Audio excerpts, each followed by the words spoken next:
আল্লাহর পক্ষ থেকে ওপেন ঘোষণা, কুল্লি ইবাদিয়াল্লাযীনা আসরাফু আলা আনফুসিহিম লা তাকনাতু মির রাহমাতিল্লাহ।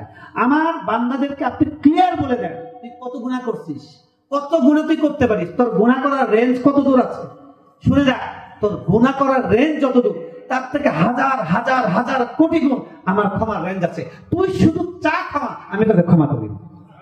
ইন্নাল্লাহা ইয়াগফিরুয যুনুবা জামিআ, আল্লাহ সব গুনাহ ক্ষমা করে দেন। এইজন্য প্রিয় ভাই, আমরা এই তালবিয়ার মাধ্যমে আমার চিন্তা, চেতনা, মনন সব কিছু যেন পবিত্র হয়। গায়রুল্লাহ থেকে নিজেকে বিমুখ করা, আল্লাহর নাম ছাড়া কারো নামে কসম করা হারাম, শিরক। আল্লাহর নাম ছাড়া কারো নামে আমরা কখনো কসম করবো না। মরা বাপের কসম, পীর সাহেবের কসম, বড় পীর আব্দুল কাদের জিলানীর কসম, মাসুম বাচ্চার কসম, এগুলো আমাদের মা বোনরা অহরহ করি, আমাদের বোনরাও করে। সাবধান, জীবনে করবেন না, তাওবা করবেন আজকে। রাসূল সাল্লাল্লাহু আলাইহি ওয়াসাল্লাম দোয়া করেছেন, আল্লাহ আমি আপনার কাছে আশ্রয় চাচ্ছি, যে শিরিক জেনে করা আবার না জেনে করা, সব ধরনের শিরিক থেকে আশ্রয় চাচ্ছি। কথার শিরিক, কাজের শিরিক। আমরা বলার সময় একটা উঁচু ইয়া আলী, ইয়া আলী, আলী রাখেন, ইয়া আল্লাহ আসে না, এটা ওই শিয়াদের থেকে আসছে। বুঝতে পেরেছেন? এগুলো মানে আমাদের মনন থেকে শিরিককে পবিত্র করতে হবে। হজে যাওয়ার আগে অবশ্যই আপনাদের শিরিক সম্পর্কে করতে হবে। আপনাদের প্রত্যেকের কাছে স্মার্টফোন আছে, আপনারা শিরিক দিয়ে সার্চ দিবেন। যারা বড় আলেম, বিশেষজ্ঞ আলেম, তাদের শিরিক সম্পর্কে আলোচনা শুনবেন। শিরিক যদি ক্লিয়ার না হয়, আপনার হজে করে লাভ নাই। কারণ আপনি আবু তালিবের থেকে বেশি হজ করতে পারবেন? কথা বলেন, আবু তালিবের থেকে বেশি হজ করা সম্ভব? আব্দুল মুত্তালিবের থেকে বেশি হজ করা সম্ভব? এরা মুতাওয়াল্লি ছিল কাবার, কি ছিল? কিন্তু সূরা হজ খুলে দেখেন, আল্লাহ তাআলা বলতেছেন, আজআলতুম সিকায়াতাল হাজ্জ ওয়া ইমারাতাল মাসজিদিল হারাম, তোমরা কি মসজিদে হারামের খেদমত করা আর হাজীদেরকে পানি পান করা তোমরা মনে করছো ওই যে ওই ইমানদারদের সমান, যে ইমানদাররা ঈমান এনেছে, তারপরে আল্লাহ রাসূলের সাথে জিহাদ করেছে, আল্লাহর জন্য সবকিছু করেছে, আমলে সালেহ করেছে, কখনোই সমান হতে পারবে না। তারপর আল্লাহ আদেশ দিলেন, মসজিদ আবাদ শুধু তারাই করবে, মসজিদ কমিটির সদস্য তারাই হবে যাদের মধ্যে 4টা কোয়ালিটি আছে। ঈমান ঠিক, নামাজ ঠিক, হজ ঠিক, কি বলে যাকাত ঠিক, আর একটা হলো ওয়ালাম ইয়াখশা ইল্লাল্লাহ, আল্লাহ ছাড়া কাউকে ভয় করে না, আল্লাহ ছাড়া কাউকে ভয় করে না। যে কমিটির লোকরা চিন্তা করে যে আমি এটা বললে যে জানি কি জানি হয়, ওই লোক কমিটির থাকার যোগ্যই না, আনফিট। সুতরাং এই শিরিক সম্পর্কে বিস্তর পড়াশোনা করে আমরা শিরিক মুক্ত চেতনা নিয়ে এবং শিরিক থেকে বিযুক্ত হওয়া এবং তাওহীদ ভেতরে প্রতিষ্ঠা করার স্লোগান আবার শেষবারের মতো, লাব্বাইক আল্লাহুম্মা লাব্বাইক, লাব্বাইক লা শারীকা লাক লাব্বাইক, ইন্নাল হামদা ওয়ান নি'মাতা লাকা ওয়াল মুলক লা শারীকা লাক, লাব্বাইক আল্লাহুম্মা লাব্বাইক, لبيك لا شريك لك لبيك إن الحمد والنعمة لك والملك لا شريك لك. وآخر دعوانا الحمد لله رب العالمين والسلام عليكم ورحمة الله وبركاته.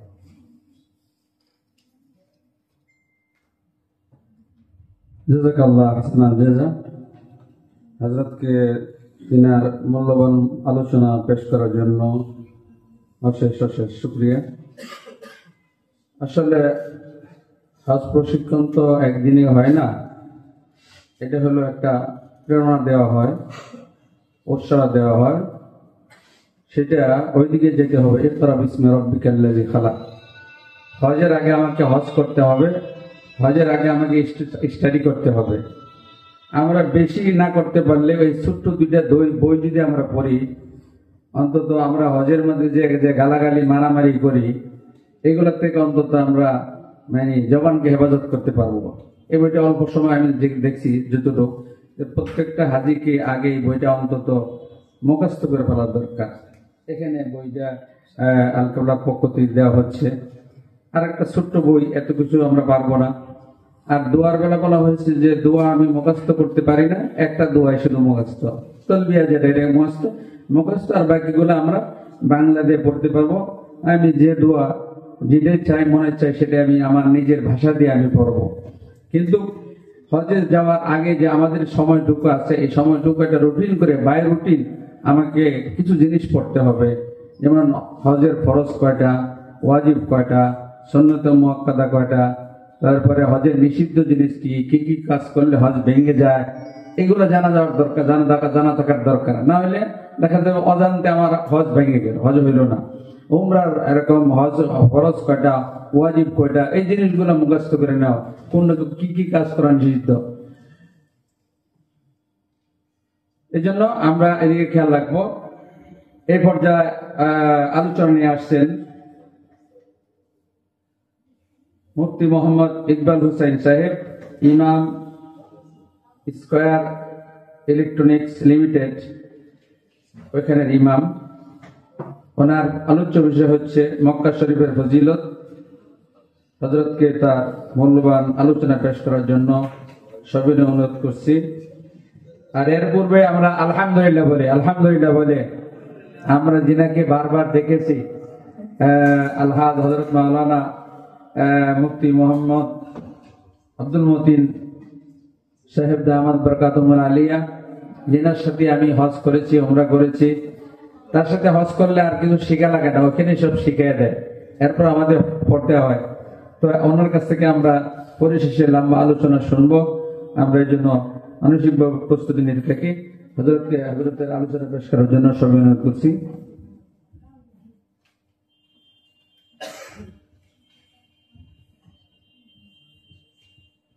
السلام عليكم ورحمة الله وبركاته. الحمد لله حمدا وشكرا شكرا، والصلاة والسلام على رسول الله. أما بعد، فأعوذ بالله من الشيطان الرجيم. بسم الله الرحمن الرحيم. لا أقسم بهذا البلد، صدق الله العظيم. وقال النبي صلى الله عليه وسلم: الدعاء مخ العبادة، أو كما قال النبي عليه الصلاة والسلام. আল কিবলা হজ কাফেলা কর্তৃক আয়োজিত 2025 হজ প্রশিক্ষণ কর্মশালায় আল্লাহ পাক আমাদের সবাইকে উপস্থিত হওয়ার তৌফিক দান করেছেন। সেজন্য আমরা সকলে অন্তরস্থল থেকে কালিমাতুশ শুকর আদায় করি আলহামদুলিল্লাহ। আমাদের প্রধান মেহমান, আমার বড় ভাই, আমাদের সবারই উস্তাদ, যিনি প্রতি বছরেই আপনাদের কাফেলা নিয়ে যান, আমাদেরকে যথেষ্ট পরিমাণ মহব্বত করতেন, শেখ আব্দুল মতিন হাফিজাহুল্লাহ আমাদের সামনে উপস্থিত হয়েছেন। আমার আলোচ্য বিষয় হচ্ছে মক্কাতুল মুকাররমার ইতিহাস। হুজুরও ইনশাআল্লাহ, আমার সময় অল্প, হুজুরে সব বিস্তারিতভাবে ভাঙ্গা আলোচনা করে আপনাদেরকে সুন্দরভাবে বুঝাবেন। আমি মক্কাতুল মুকাররমার ইতিহাস, মক্কা আসলে এটা মক্কাতুল মুকাররমা যে আমরা বলি, আমরা যেমন যদি পুরি আমরা ডাল পুরি খাই কিনা, পুরি যদি বলি বাংলাদেশে চট্টগ্রামের পুরি কাকে বলে? পারিভাষিক অর্থে পুরি বলা হয় যেটা ময়দা দিয়ে রুটি বানিয়ে ভিতরে কিছু ঝাল কিছু দিয়ে তেলে ভেজে খাই, এটাকে পুরি বলা হয় চট্টগ্রাম। আর যদি আপনি পারিভাষিক অর্থে যদি আপনি সিলেটে বলেন পুরি কাকে বলে, তাহলে মেয়েদেরকে পুরি বলে। আসলে এখানে যে মক্কা শরীফ একটা জিনিস, খানে কাবা আর একটা জিনিস। আমরা যেহেতু ওমরা পালন করতে যাচ্ছি, হজ পালন করতে যাচ্ছি, আমরা পৃথিবীর যে মানুষই হোক না কেন, এই দুটা জিনিস যদি পালন করতে যায়, তাহলে তারা অবশ্যই মক্কাতুল মুকাররমা অর্থাৎ খানে কাবায় যেতে হবে কিনা? হবে। সেহেতু এখানে কাবার ইতিহাস সকল মানুষ, বিশেষ করে যারা মক্কা ওমরা এবং হজ করতে যায়, তাদের জানা থাকা অত্যাবশ্যকীয়। পৃথিবীতে সর্বপ্রথম স্থল হলো এখানে কাবার স্থানটা, এবং সর্বপ্রথম ঘর এখানে কাবা। আর মক্কা হচ্ছে একটি বিশাল শহর। মক্কা ফুল হলো হুদুদে হারামের ভিতরে নয়, কিছু অংশ হুদুদে হারামের ভিতরে। মক্কাতুল মুকাররমার, মক্কা শরীফ যে আমরা বলি, মক্কা, এটার কোরআনও কয়েকটা নাম আছে। এটাকে উম্মুল কুরা বলা হয়, নগরীর শহর বলা হয়। এই মক্কাকে আবার বালাদুল আমিন, লা উকসিমু বিহাদাল বালাদ, বালাদুল আমিন বলা হয়, নিরাপত্তার শহর বলা হয়। এই মক্কার আরেকটি নাম হলো, মক্কার আগে বাক্কা। এই মক্কার কয়েকটি নাম আছে। এই মক্কার ইজ্জত সম্মানের ক্ষেত্রে যদি বলেন, তাহলে আমার আল্লাহ নিজে বলেছেন, ওয়াত্তিন ওয়াজ্জাইতুন ওয়া তুরি সিনিন ওয়া হাযাল বালাদিল আমিন। আমি মক্কাতুল মুকাররমার আমি বালাদা আমিনের কসম খাচ্ছি। মানুষ আমরা কসম খাই, কিন্তু সাধারণ জিনিস দিয়ে কি কসম খাই, নাকি অনেক দামি জিনিসের উপরে হাত রেখে কসম খাই? আমাদের আরেক ভাই বলেছেন, কিন্তু কসম তো শুধুমাত্র আল্লাহর নামেই খাওয়া হলো জায়েজ, ব্যক্তির নামে বস্তুর নামে খাওয়া কসম জায়েজ নাই, হারাম হয়ে যাবে। তবু কিন্তু আমরা মাসালা না জানার কারণে আমরা আমার ক্যাশের উপরে হাত রেখে বলছি তুমি এই কথা বিশ্বাস করো। আমি আমার নবজাতক শিশুর মাথায় হাত রেখে এই কথাটা তুমি বিশ্বাস করো, বলি কিনা? বলি। কারণ কি, এইগুলিকে আমরা অনেক বড় মূল্যায়ন মনে করি, অনেক দামি জিনিস মনে করি। আল্লাহ নিজেই খানে কাবা অর্থাৎ বালাদুল আমিনের নামে কসম খেয়েছেন। এটার আল্লাহ পাক রব্বুল আলামিন, এই ঘরটা হলো পৃথিবীর সর্বপ্রথম ঘর।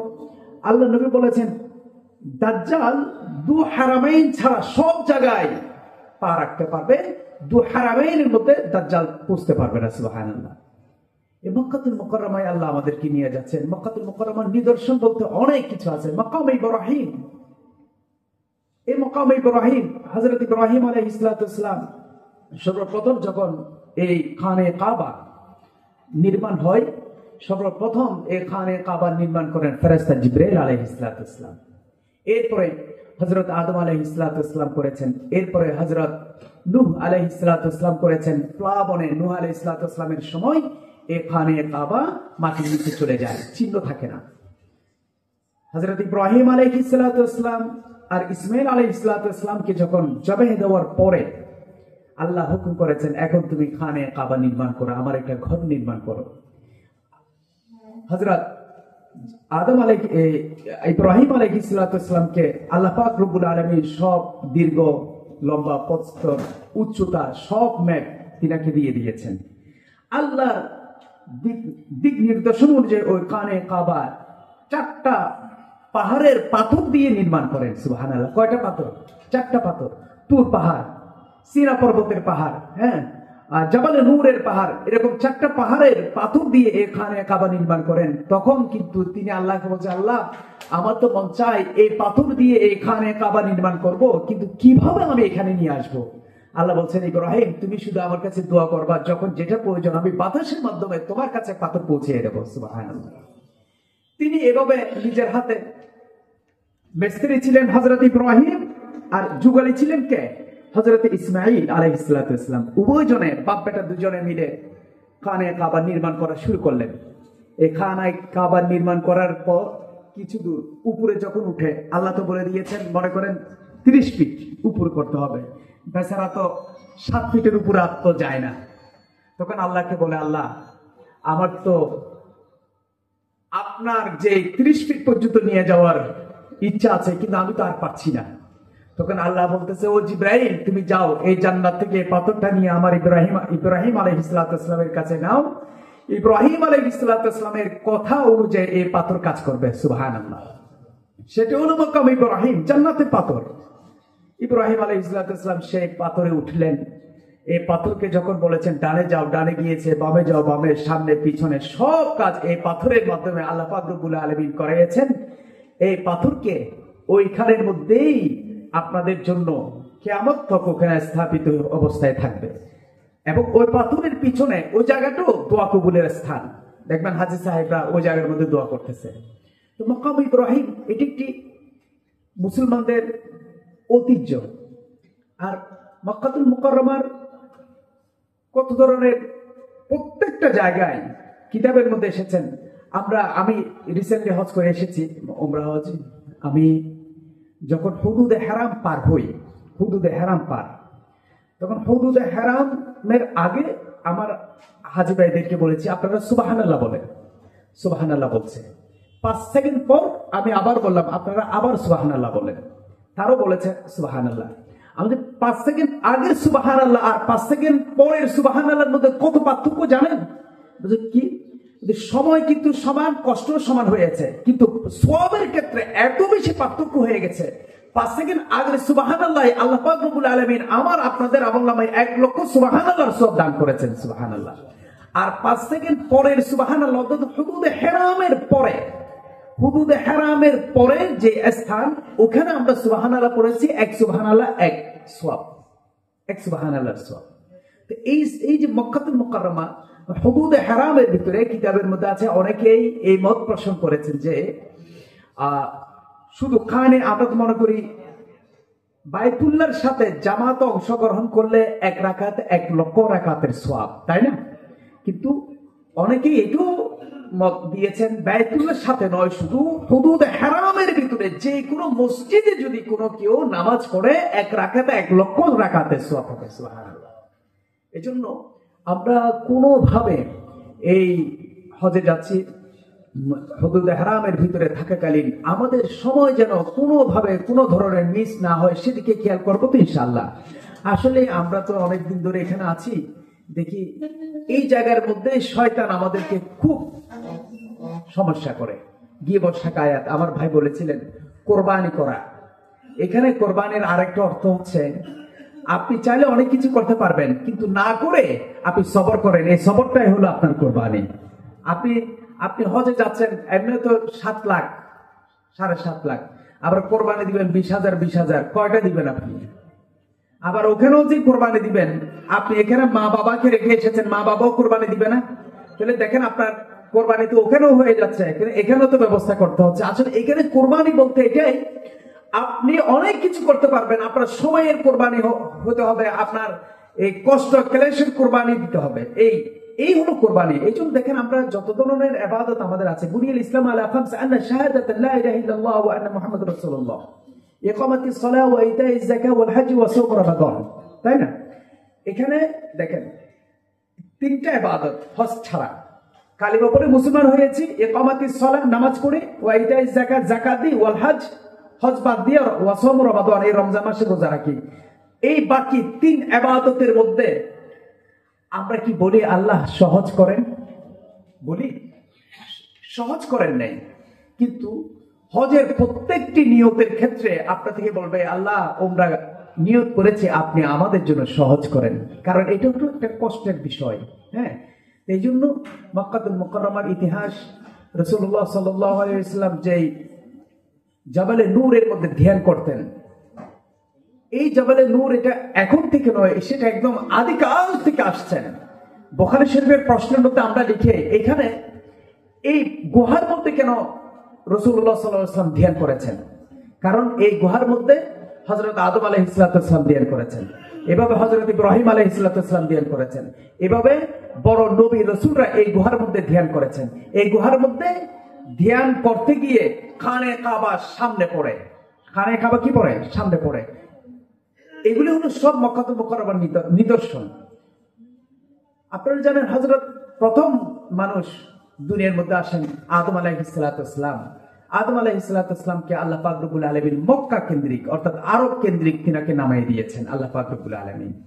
হ্যাঁ, এবং হযরত হাজরা আলাইহিস সালামকে শ্রীলঙ্কা, এবং উভয়জনের বহুকাল কান্নাকাটির মাধ্যমে মিলন হয়েছে কোথায়? আরাফাতুল ময়দানে। আমি দেখেছি এ পর্যন্ত যত মানুষ আমরা হজে গিয়েছে হারিয়ে গিয়েছে, কিন্তু খুঁজতে হয় নাই, আল্লাহ পাক রব্বুল আলামিন আবার আমাদেরকে ওই স্থানের মধ্যে মিলন করাই দিয়েছে। সুবহানাল্লাহ। এই জন্য 5 দিন যে হজের মূল সময়, এই 5 দিন মানুষ হারাবেই। এই জন্য মন খারাপ করা যাবে না, এই জন্য কি করা যাবে না? মন খারাপ করা যাবে না।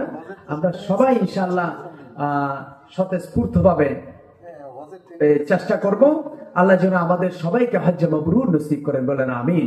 ওয়া আখিরু দাওয়ানা আলহামদুলিল্লাহি রাব্বিল আলামিন।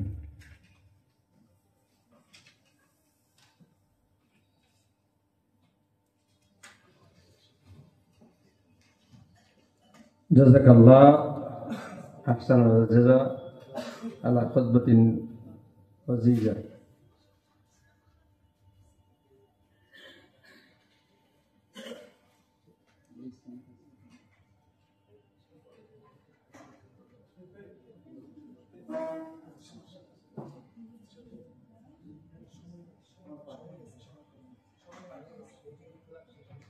আলহামদুলিল্লাহ, আমরা শুকরিয়া আদায় করি আল্লাহর। আলহামদুলিল্লাহ, এতক্ষণ আমরা ধৈর্য ধারণ করে বসছি। হজের কাজটা হলো ধৈর্য ধারণ করা, ধৈর্য ধারণ করতে হবে এবং আমিরকে মানতে হবে। আর একটা কার্ড আছে, এই কার্ডটাও আসলে প্রত্যেকেরই করার দরকার।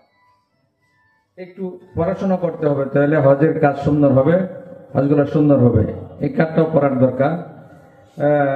আল কেবলা হজ কাফেলা ট্রাভেলস এন্ড ট্যুরের পক্ষ থেকে যে সুন্দর ব্যবস্থা করা হয়েছে আমাদের জন্য, এবং ওনাদের সার্ভিস যারা গিয়েছেন আগে ইতিপূর্বে তারা জানেন।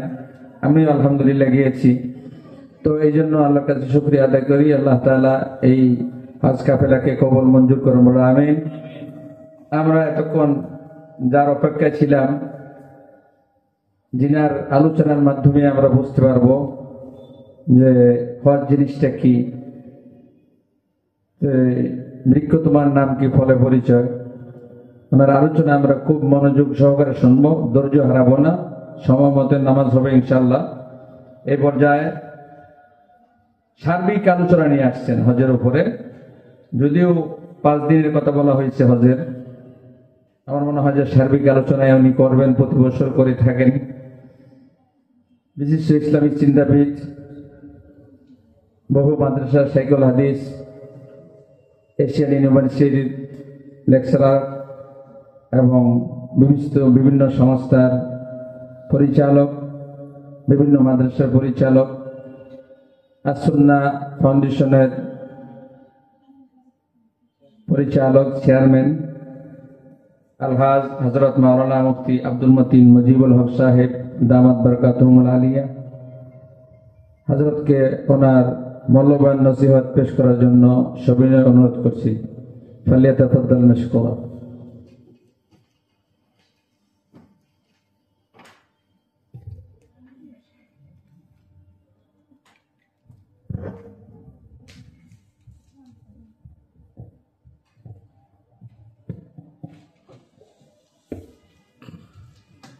السلام عليكم ورحمة الله وبركاته.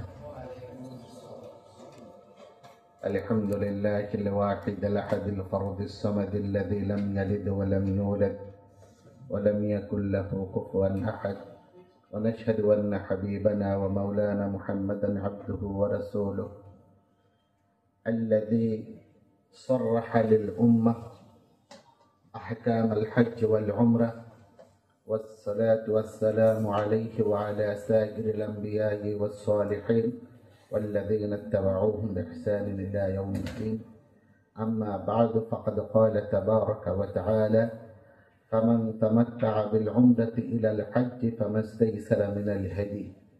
وقال رسول الله صلى الله عليه وسلم: الحجاج والعمار وفد الله، إن دعوه أجابهم وإن استغفروه فغفر لهم، أو كما قال النبي عليه الصلاة والسلام.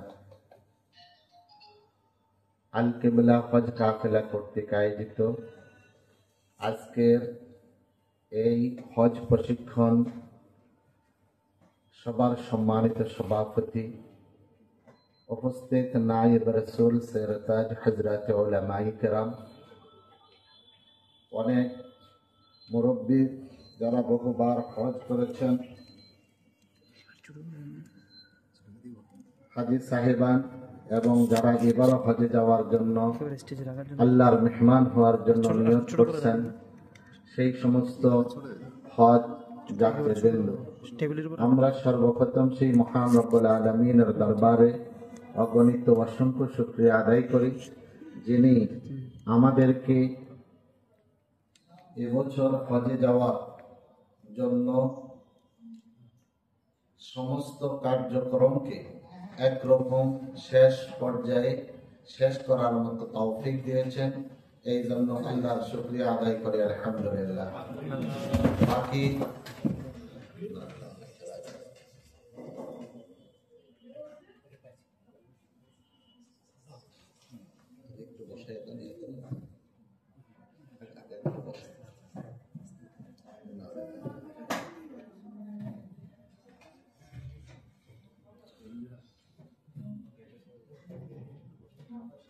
বাকি কাজগুলো আল্লাহ রাব্বুল আলামিন যেন আমাদেরকে সুন্দরভাবে সফল করার তৌফিক দান করেন, আল্লাহর কাছে সেই দোয়া করে সাথে সাথে আমরা যে হজের জন্য সমস্ত প্রস্তুতি গ্রহণ করছি। আল্লাহ রাব্বুল আলামিন আমাদের সকলকে হজ্জে মাবরুর নসিব করুন, বলুন আমিন। হজ হাজারো বার করলে লাভ নেই, হজটা যদি মাবরুর না হয়। আল্লাহ রাসূল সাল্লাল্লাহু আলাইহি ওয়াসাল্লাম বলেছেন, আল হজ্জুল মাবরুর লাইসা লাহু জাযাউন ইল্লাল জান্নাহ। হজ্জে মাবরুরের একমাত্র প্রতিদান হতে পারে জান্নাত। জান্নাত ছাড়া আর কোনো কিছু দিয়ে হজ্জে মাবরুরের প্রতিদান দেওয়া বা নেওয়া ঠিক নয় বা হবে না। হজ্জে মাবরুরের একমাত্র প্রতিদান হতে পারে জান্নাত। জান্নাতে একমাত্র হজ্জে মাবরুরের প্রতিদান হতে পারে। তবে হজের কথা বলা নেই, বলছে কি হজ্জে মাবরুর। মাবরুর শব্দের এক অর্থ হলো মাকবুল, যে হজটা আল্লাহর দরবারে কি হয়, কবুল। এখন হজ আমরা সবাই করব নাকি হজটা কবুল হওয়া দরকার আছে? এবার হজ কবুল হওয়া দরকার আছে না? অনেকে হজ কবুল হওয়ার জন্য করণীয় আমাদেরকে এটা জানা দরকার। হজ হাজারো বার করলে কোনো লাভ নেই যদি হজটা আল্লাহর দরবারে কি না হয়, কবুল না হয়। আমরা কি শুধু হজ করতে চাই না হজ্জে মাবরুর করতে চাই? আল্লাহ আপনি আমাদেরকে হজ্জে মাবরুর নসিব করুন, বলুন আমিন। হজটা মাবরুর কিভাবে হবে? হজটা মাবরুর হওয়ার জন্য কতগুলো জিনিস প্রয়োজন। তার মধ্য থেকে হজটা মাবরুর হওয়ার জন্য আন ইয়াকুনাল হজ্জ আলা তরিকাতি রাসূলিল্লাহি সাল্লাল্লাহু আলাইহি ওয়াসাল্লাম। হজ মাবরুর হওয়ার জন্য প্রথম যে শর্তটি, প্রথম যে কাজটি, সেটা হলো আমার হজটা হইতে হবে মুহাম্মাদুর রাসূলুল্লাহি সাল্লাল্লাহু আলাইহি ওয়াসাল্লামের তরিকা মতো। রাসূল যেভাবে শিখিয়েছেন। রাসূল হজ করেছেন জীবনে কয়বার? একবার। তবে কয়বার? একবার। উমরা করেছেন 4 বার। উমরা করেছেন কয়বার? রাসূল হজ করেছেন কয়বার? রাসূল সাল্লাল্লাহু আলাইহি ওয়াসাল্লাম হজ করে সাহাবাদেরকে বলেন, খুযু আন্নী মানাসিকাকুম। আমার সাহাবায়ে কেরাম শুনো, তোমরা অনেকেই তো এখানে আরবের, তোমরা আরবি জানো, তোমরা অনেকেই অনেক শিক্ষিত, তোমরা অনেক পড়ালেখা করেছো, অনেক কিছু। তবে শোনো, হজের ব্যাপারে তুমি আরবি জানো দেখি, তোমার অনেক শিক্ষা আছে দেখি, তোমার অনেকে ধন আছে দেখি, অনেকের কাবার পাশে তোমার বাড়ি দেখি, তুমি যেমনি ইচ্ছা তেমনি যদি করো আর কাবাতে আসি ঘোরাফেরা করো, তাহলে তোমার হজ হবে না। খুযু আন্নী মানাসিকাকুম। তোমরা হজকে আমি নবী মুহাম্মদুর রাসূলুল্লাহ সাল্লাল্লাহু আলাইহি ওয়াসাল্লাম থেকে আঁকড়িয়ে ধরো। খুযু মানে কি? আঁকড়িয়ে ধরো, শিখো। এটাও বলে নাই, কি বলছে? আঁকড়িয়ে ধরো। তাহলে আপনারা বুঝতে পারছেন আঁকড়িয়ে ধরাটা কেমন? আমি যেইভাবে যেই কাজটা যখন যেভাবে যতটুকু করেছি, তোমাকে সেইটা সেই সময় ততটুকু সেইভাবেই করতে হবে। না হয় তুমি সাহাবী দেখি, তোমার বাড়ি মক্কায় দেখি, তোমার অনেক অর্থ সম্পদ আছে, যে কোনো সময় আসতে পারো দেখি, অনেক বিদ্বান দেখি, তোমার মতো করে যদি কিছু করো এখানের মধ্যে, তাহলে সেটা তোমার অনেক কিছু ট্যুর হতে পারে, তোমার এটা ভ্রমণ হতে পারে, তোমার এটা দেখা হতে পারে। তবে সত্যিকার যে হজের কারণে আল্লাহ রাব্বুল আলামিনের ঘোষণা, যে হাজিরা হজ করে বাড়ির দিকে যাবে আর ফেরেশতা ঘোষণা করে দেবে, তোমরা যাও, মাগফুরাল লাকুম, আল্লাহ তোমাদের অতীত জীবনের গুনাহগুলো মাফ করে দিয়েছেন। এই হজ হতে গেলে কার তরিকা মতো হজ হওয়া লাগবে? বলেন না, মুহাম্মাদুর রাসূলুল্লাহি সাল্লাল্লাহু আলাইহি ওয়াসাল্লামের তরিকা মতো। তাহলে আমরা হজ করতে চাই কার তরিকা মতে? সাল্লাল্লাহু আলাইহি ওয়াসাল্লামের তরিকা মতে। এখন রাসূলের তরিকা মতে রাসূল কিভাবে হজ করছেন, কিভাবে রাসূল হজ শিখিয়ে গেছেন, সেটার জন্য দরকার হলো আসলে আমি কোন তো সুন্দর বাড়িতে আছি, আমি কি খেয়েছি, কি করছি, কিভাবে কি ঘুরালো আমাকে, এগুলা নয়। প্রথম হলো আমাকে জানা দরকার উলামায়ে কেরাম থেকে রাসূল কিভাবে হজ করছেন, আমার যেন হজটা সেইভাবে হয়। এই জন্য আমি আসলে আল কিবলার জন্মের আগ থেকে ধরে আল্লাহ তাআলা হজে যাওয়ার তৌফিক দিয়েছেন। আমি 1998 সাল থেকে আলহামদুলিল্লাহ হজে যাওয়ার আল্লাহ তাআলা তৌফিক দিচ্ছেন, যাওয়া হয়। তবে অনেকগুলো কাফিলার সাথে যাওয়ার সুযোগ হয়েছে। তার মধ্যে আমি 2011 সাল থেকে আল কেবলা যখন জন্ম হয় তাদের সাথে দেখলাম যেভাবে উলামায়ে কেরামদেরকে নিয়ে তারা অন্য সার্ভিসগুলো, অন্য খিদমতগুলো কিভাবে কি করে না করে সেটা তাদের বিষয়। তবে আমি একজন আলেম হিসাবে যেটাকে প্রথম আমি খুব সচক্ষে দেখতে চেষ্টা করেছিলাম সেটা হলো তারা সত্যিকার হজের প্রতি গুরুত্ব দেন নাকি খাওয়া দাওয়া, গাড়ি করা, মানুষকে একটু খুশি করা, সেই ব্যাপারে বেশি গুরুত্ব দেন। আমি তখন দেখলাম আল কেবলা হজ কাফেলা আলহামদুলিল্লাহ তারা প্রথম থেকে ধরে উলামায়ে কেরামের নেতৃত্বে একটা জিনিসের প্রতি খুব গুরুত্ব দিয়ে আসছেন, সেটা হলো একজন মানুষ খাওয়ায় কষ্ট করছে কি করে নাই, থাকায় কষ্ট করছে কি করে নাই, এটাকে তো তার পুষিয়ে যাবে। তবে সবার জীবনের প্রথম হজটাই হলো ফরজ। হজ কোনটা ফরজ? 100 বার হজ করলো, ফরজ হজ কোনটা? প্রথমটা। তার প্রথমবারের হজটাই ফরজ। তার ওই ফরজ হজে যদি তার ঘাটতি থাকে, তার সারা জীবন অন্তরের মধ্যে এমন এক ব্যথা থাকবে যেটাকে আর রিকভারি করা তার অনেকটাই সম্ভব হবে না। এই জন্য আমি দেখেছি আল কেবলা হজ কাফেলা তারা এই ব্যাপারগুলোতে উলামায়ে কেরামের নেতৃত্বে, উলামায়ে কেরামের কথা অনুযায়ী, সহিহ মুফতি সাহেবদের কথা অনুযায়ী, ফতোয়া অনুযায়ী চলার চেষ্টা করে এবং খুব গুরুত্ব দেয়। তাই আমি 2011 সাল থেকে এই পর্যন্ত আলহামদুলিল্লাহ যেই কয়বার মানে প্রতিবারে হজে আল্লাহ তাআলা যাওয়ার তৌফিক দিয়েছেন আল কেবলার সাথে যাচ্ছি।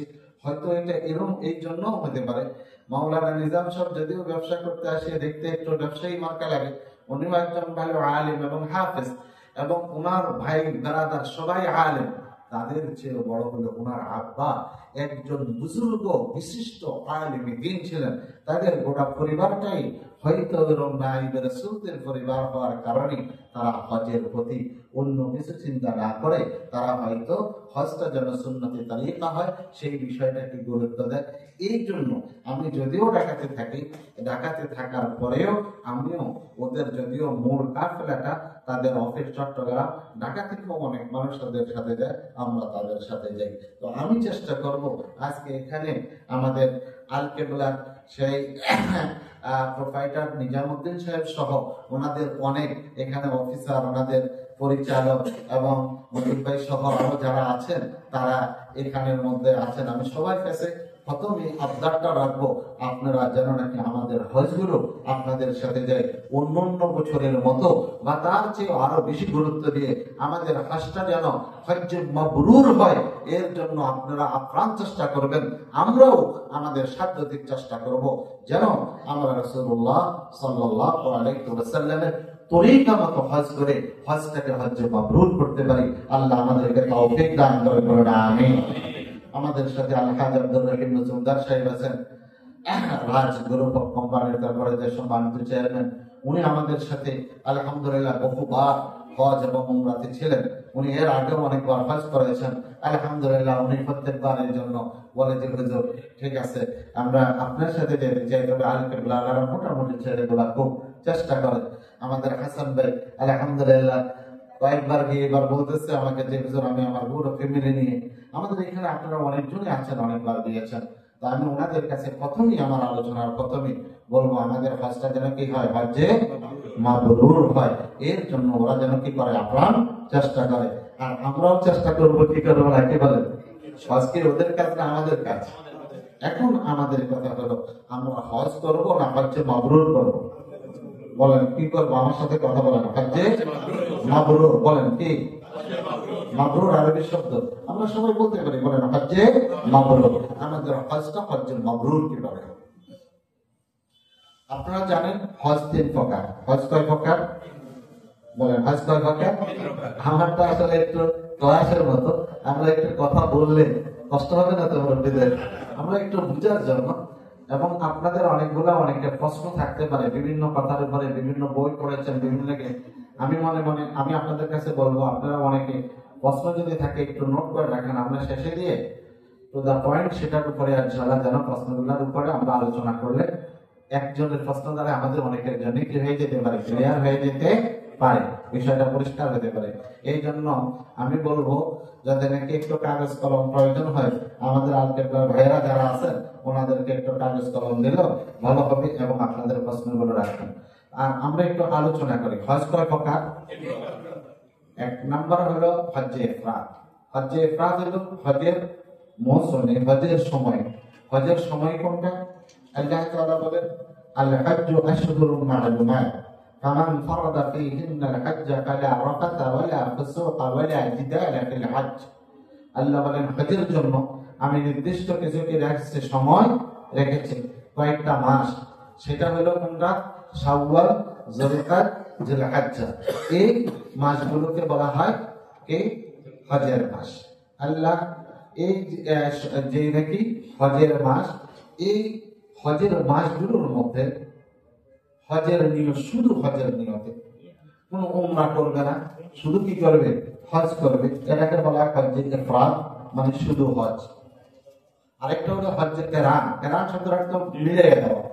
হজের জন্য যখন ইহরাম মানবে, উমরার জন্য তখন ইহরাম মানবে, একসাথে এই মাসগুলোর মধ্যে হজ আর উমরার একসাথে ইহরাম বেঁধে একবারে হজ শেষ করা পর্যন্ত হজের আহকামের উপরে, হজের ইহরামের উপরে টিকে থাকা, এটাকে বলা হয় হজ্জে কেরান।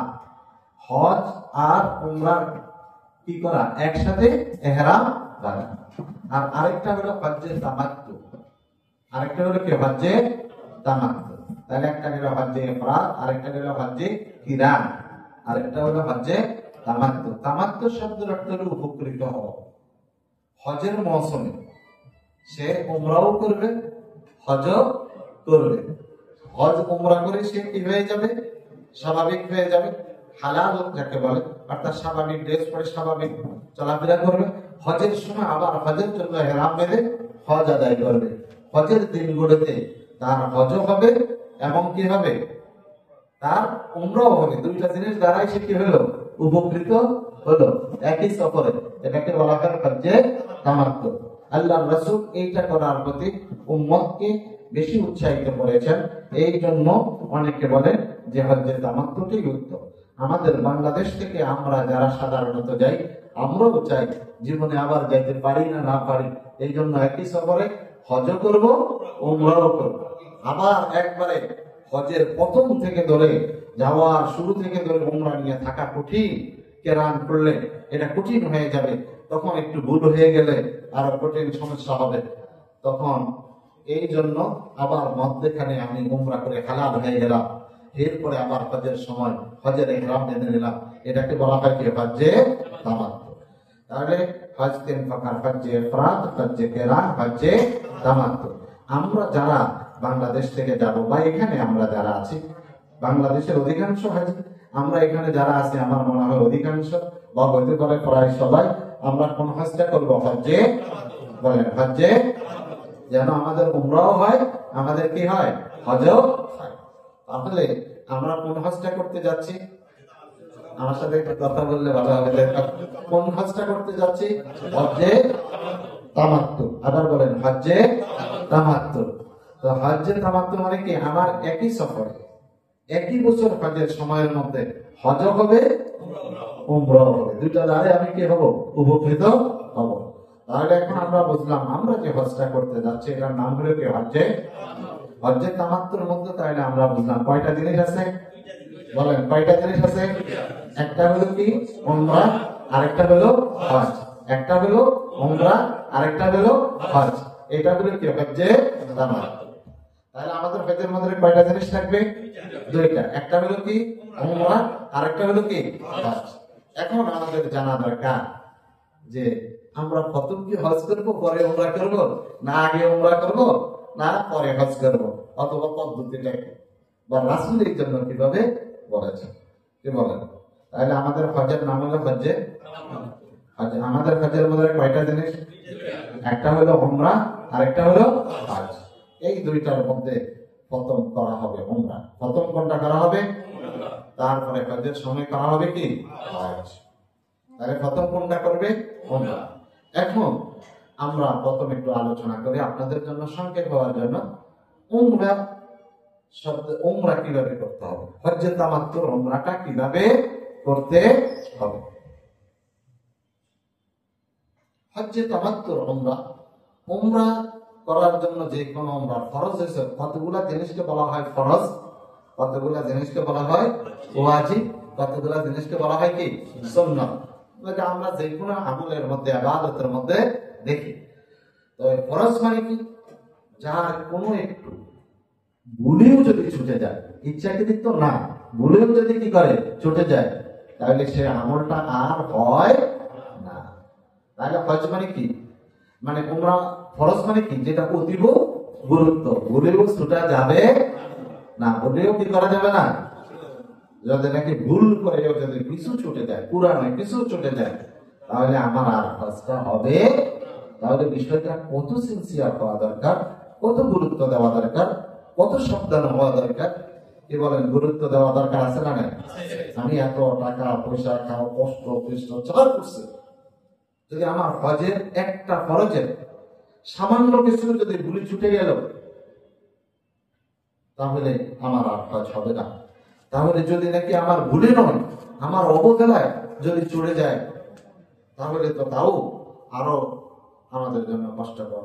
এই জন্য আমাদের হজটার নাম হলো হজ্জে তামাত্তুর মধ্যে কয়টা কাজ? একটা নাম হলো, আরেকটার নাম হলো হজ। আগে কোনটা করবো আমরা? উমরা।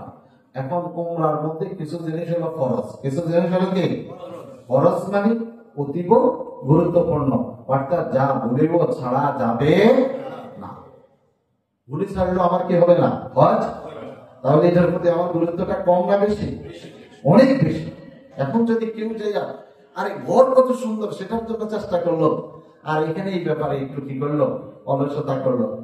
আমাদের জনাব মিজানুর রহমান সাহেব এনজিও গুলোর অনেক বড় অফিসার, উনি গতবার সরকারিভাবে হজে গিয়েছেন। আলহামদুলিল্লাহ, আমার সাথে ওনার পরিচয় থাকার কারণে আলকেবুল্লাহ রিয়া দেখে এই বছর উনি ভাবিকে সরকারি আদালত নিয়ে আলহামদুলিল্লাহ হজে যাচ্ছেন। উনি বলতেছেন যে না, আমি যদিও নাকি গভর্নমেন্ট অফিসার, তবু আমি চাই আমার হজটা যেন একটু কি হয়, থাকলাম কই খাইলাম কে, এর চেয়ে বড় হলে হজটা যেন হজের মতো হয়। আমাদের এই মাওলানা আনোয়ার শাহ মুফতি আলহামদুলিল্লাহ হাফেজ, উনি কয়েকবার হজে গিয়েছেন। গত বছর মাওলানা ইকবাল সাহেবের সাথে দেখা হয়েছে।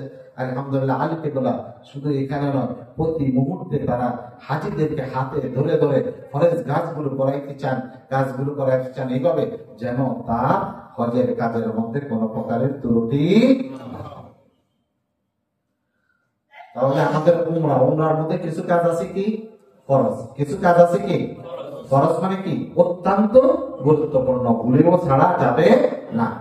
এরকম ফরজ কাজ হলো উমরার জন্য, আমাদের পুরো হজের জন্য নয়। আমি এখন কোন পাঠ আলোচনা করতেছি? উমরা। উমরার মধ্যে ফরজ কাজ হলো কয়টি? দুইটি। উমরার মধ্যে ফরজ কয়টা? দুইটা। একটার নাম হলো ইহরাম, একটার নাম হলো কি ইহরাম, আর আরেকটার নাম হলো তাওয়াফ, আরেকটার নাম হলো কি তাওয়াফ।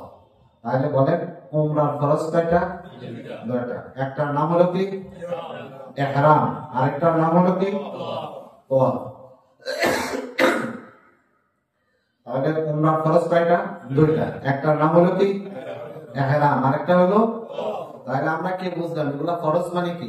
ইহরাম যদি আমার ভুলেও কোনো প্রকারের দেখা গেল যেভাবে রাসূল করছে সেভাবে হয় নাই, তাহলে আমার কি হবে না, হজ হবে।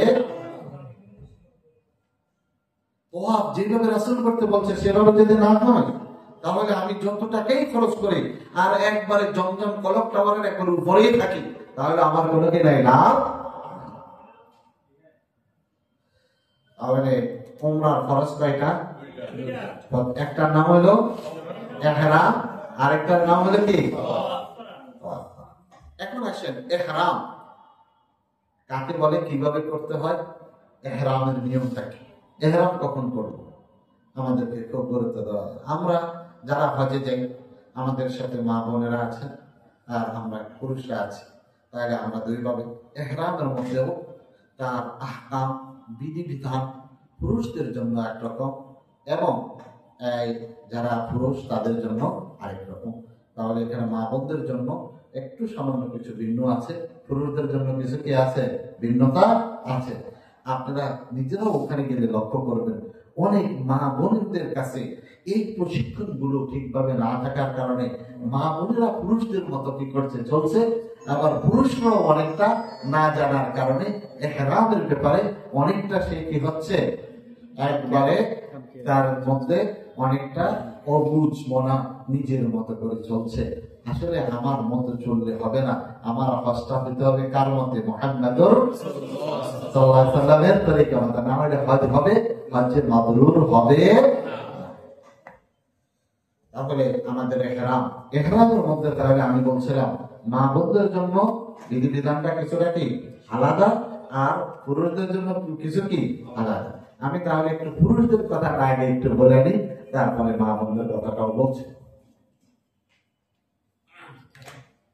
আপনাদের কি বুঝতে সমস্যা হয়? শব্দগুলো বোঝা যায় না?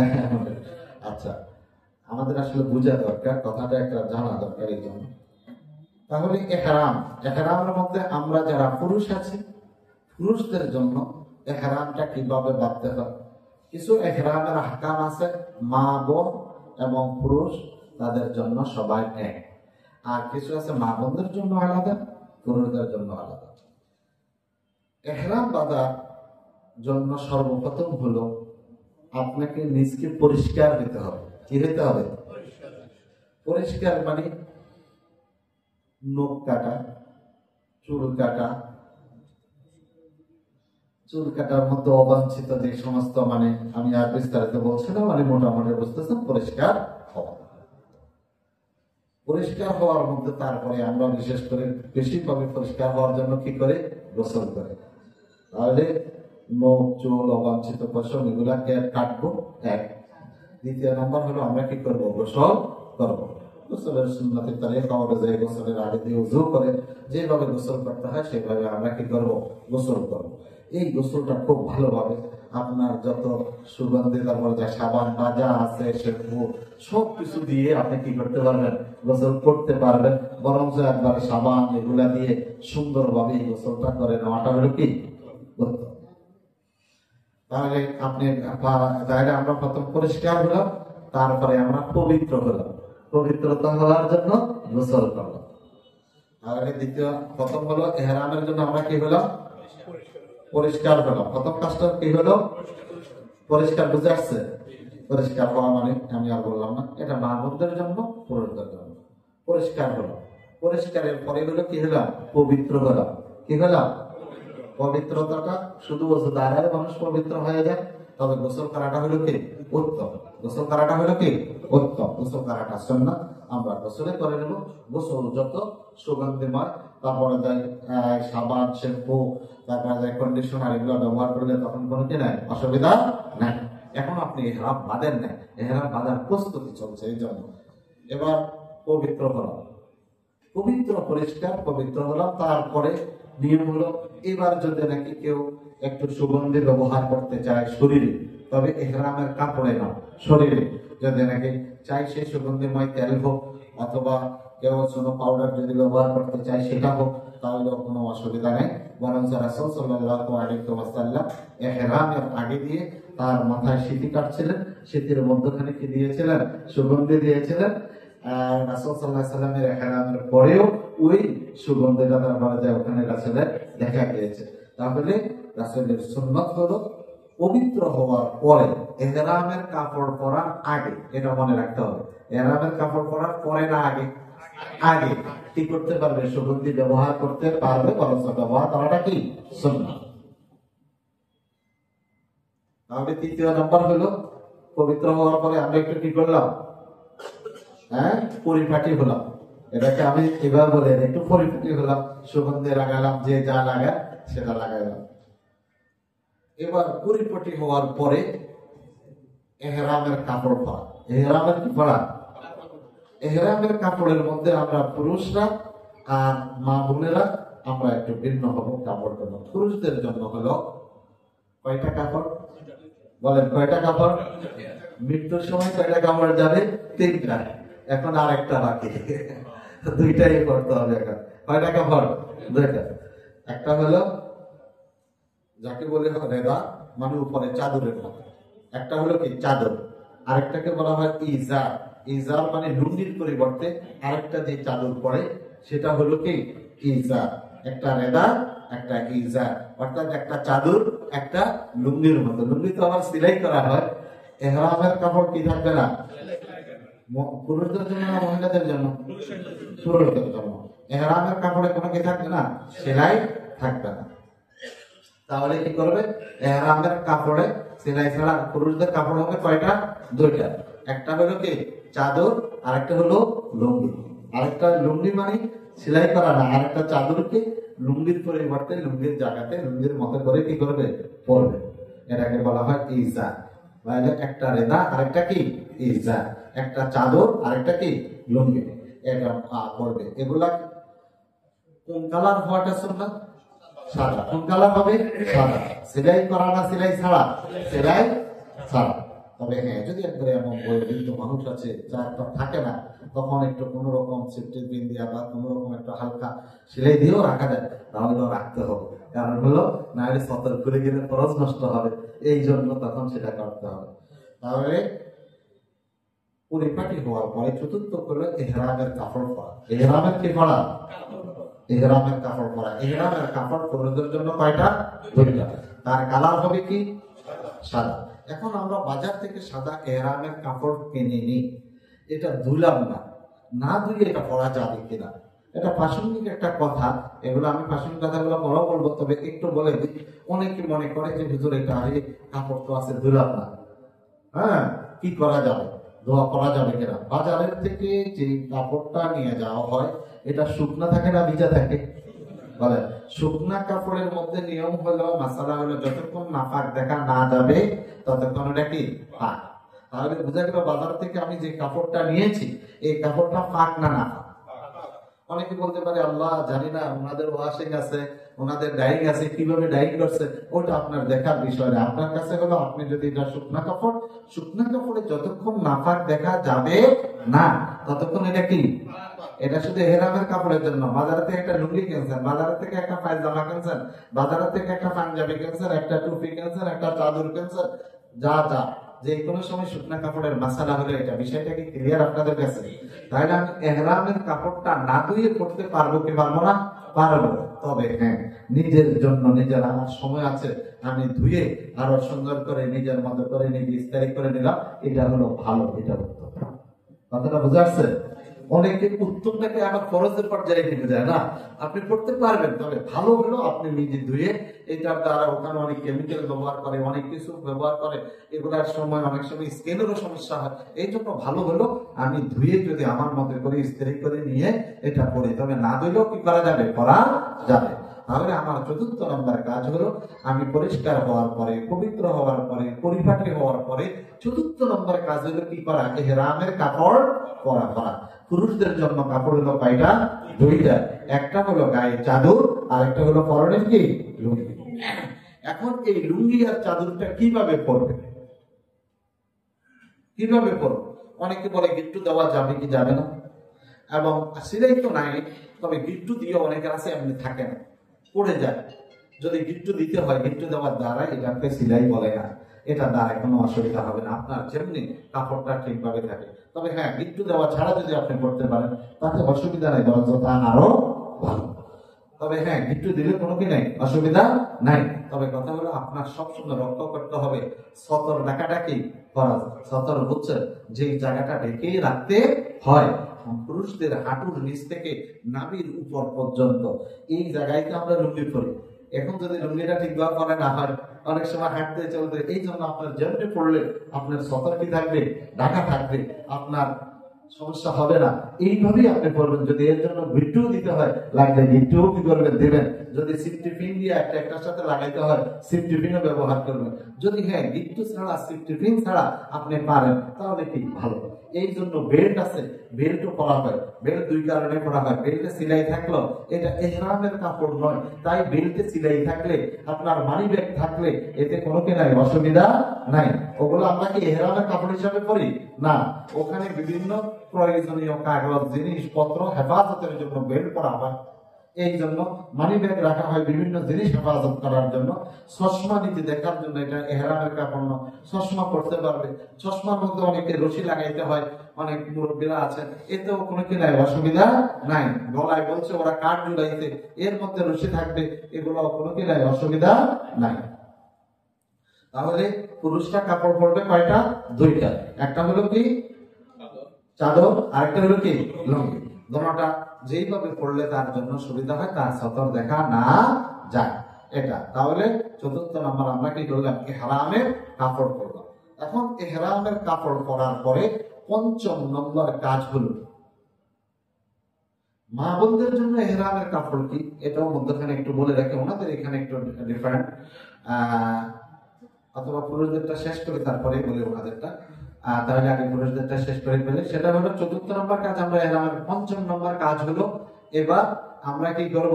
নামাজ পড়ব। পঞ্চম নম্বর কাজ হলো কি করা? বলেন আমার সাথে, কি করা? নামাজ পড়া। এখন নামাজটা কি নামাজ পড়ব? যদি রাসূল সাল্লাল্লাহু আলাইহি ওয়াসাল্লাম যখন ইহরাম বাঁধবেন, তখন হজের সময় জোহরের নামাজ পড়ে তিনি কি করছেন? ইহরাম বাঁধছেন। কি নামাজ পড়ে? জোহরের ফরজ পড়ে। তাহলে বোঝা গেছে যদি ফরজ নামাজের উক্ত হয়েছে, আমরা এখন দেখলাম জামাত, আমি যে কোনো নামাজ পড়ি, যদি ফরজ হয় ফরজ পড়ে বাঁধলাম, অথবা ফরজ নামাজের এখন কি নয়, ওয়াক্ত নয়, তাহলে আমি 2 রাকাত নফল নামাজ পড়লাম। অনেকে বলে এটা ইহরামের নামাজ। নিয়ত কি? নিয়ত হলো আল্লাহ আমি 2 রাকাত কি করতেছি? নফল নামাজ পড়তেছি, বাস আল্লাহ আকবার। মন কি নিয়ত করবো কি? আমি 2 রাকাত কি করতেছি? নফল নামাজ পড়তেছে। নিয়ত এটা আরবিতে বলার দরকার নাই, নামাজের নিয়ত মুখেও বলার কি নাই, দরকার নাই। নিয়ত তো অন্তরের সংকল্প, অন্তরে অন্তরে যদি আপনি নিয়ত করেন, মনে মনে সংকল্প করেন, এটাই কি হয়ে যাবে? নিয়ত হয়ে যাবে। আমি 2 রাকাত কি নামাজ পড়তেছি? বলেন কি নামাজ পড়তেছে? তাহলে আমার পঞ্চম নম্বর কাজ হলো কি করা? নামাজ পড়া। এটা ফরজ নামাজও হতে পারে, আপনি যে কোনো নামাজে হতে পারে। যদি ফরজ নামাজের সময় না হয়, তাহলে আপনি কি করবেন? নফল নামাজ পড়বেন। নফল নামাজ পড়ে এবার হলো কি করা? নিয়ত করা। ষষ্ঠ নম্বর কাজ হলো কি করা? নিয়ত করা। আমরা কোন হজ করতেছি? বলেন কি করতেছি? আবার বলেন কোন হজ করতেছি? তামাত্তু। তামাত্তুর মধ্যে কয়টা কাজ? 2টা, উমরা এবং কি উমরা। এখন নিয়ত করার সময় কিসের নিয়ত করব? ইহরামের মধ্যে কোন কিসের নিয়ত করব? হজের না উমরা? হজের না উমরা? অনেকে কয় কি আমি তো হজ আর উমরা দুটোই করব, দুটোই একসাথে নিয়ত করি। মনে রাখেন, অনেক হাজী সাহেব এখানে একটু ভুলের কারণে তার হজ ভুল হয়। যদি এই এখন নিয়তের সময় হজ আর উমরা 2টা নিয়ত করে ফেলে, তাহলে হজ্জে কেরান হয়ে যাবে। তাহলে হজ্জে কি হয়ে যাবে? তাহলে উমরা করি আর ইহরাম খোলা যাবে। একবারে হজের শেষ পর্যন্ত তার কি দেখতে হবে? ইহরাম। এখন করলো সে হজ আর উমরা নিয়ত। অনেকেই কয় কেন হুজুর আমি হজ আর উমরা 2টা করব, এর জন্য 2টার নিয়ত করছি, তো আপনি ইহরাম করলেন কেন? ইহরাম করবো না, আমি তো তামাত্তু নিয়ত করলাম। তাহলে এটা ভুল হওয়ার কারণে ভুল হয়ে গেছে কি হয় নাই? কোন কেরানকারী যদি নাকি কি করে ইহরাম খুলে ফেলে, তার কি হজ্জে কেরান হবে? হবে না। আমরা যদি নাকি উমরা শেষ করার আগে যদি ইহরাম খুলে ফেলি, আমার উমরা হবে? হবে না। তাই আমার এখন নিয়ত হবে কিসের? বলেন কিসের নিয়ত? উমরার নিয়ত। মনে রাখতে হবে হজের নিয়ত করব কখন? হজের সময়। তবে হ্যাঁ, মনে মনে উমরা যে কোন উমরা মনে করবো এটা হজ্জে তামাত্তু উমরা। কিসের উমরা? তাহলে আমি নামাজ পড়ে এবার নিয়ত করলাম কিসের নিয়ত? উমরার নিয়ত। কিসের নিয়ত? না হজ আর উমরা 2টার নিয়ত। হজ আর উমরা 2টার নিয়ত একসাথে করলে হজ্জে কি হয়ে যাবে? তাহলে আমি দেখছি উমরা করে আমার কাপড় খুললাম, তাহলে তো আমার গেল সব ইহরাম। তাহলে একটু ভুলের কারণে আপনি যত ভালো বাড়াইতে থাকেন, তবে এই ভুলের কারণে তো আপনার আসলটাই কি শেষ।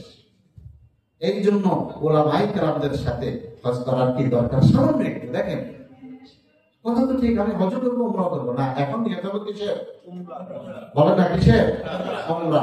তবে কোন উমরা? তামাত্তুর উমরা। এটা মনে থাকবে, আমি হজ্জে তামাত্তুর উমরা কি করতেছি?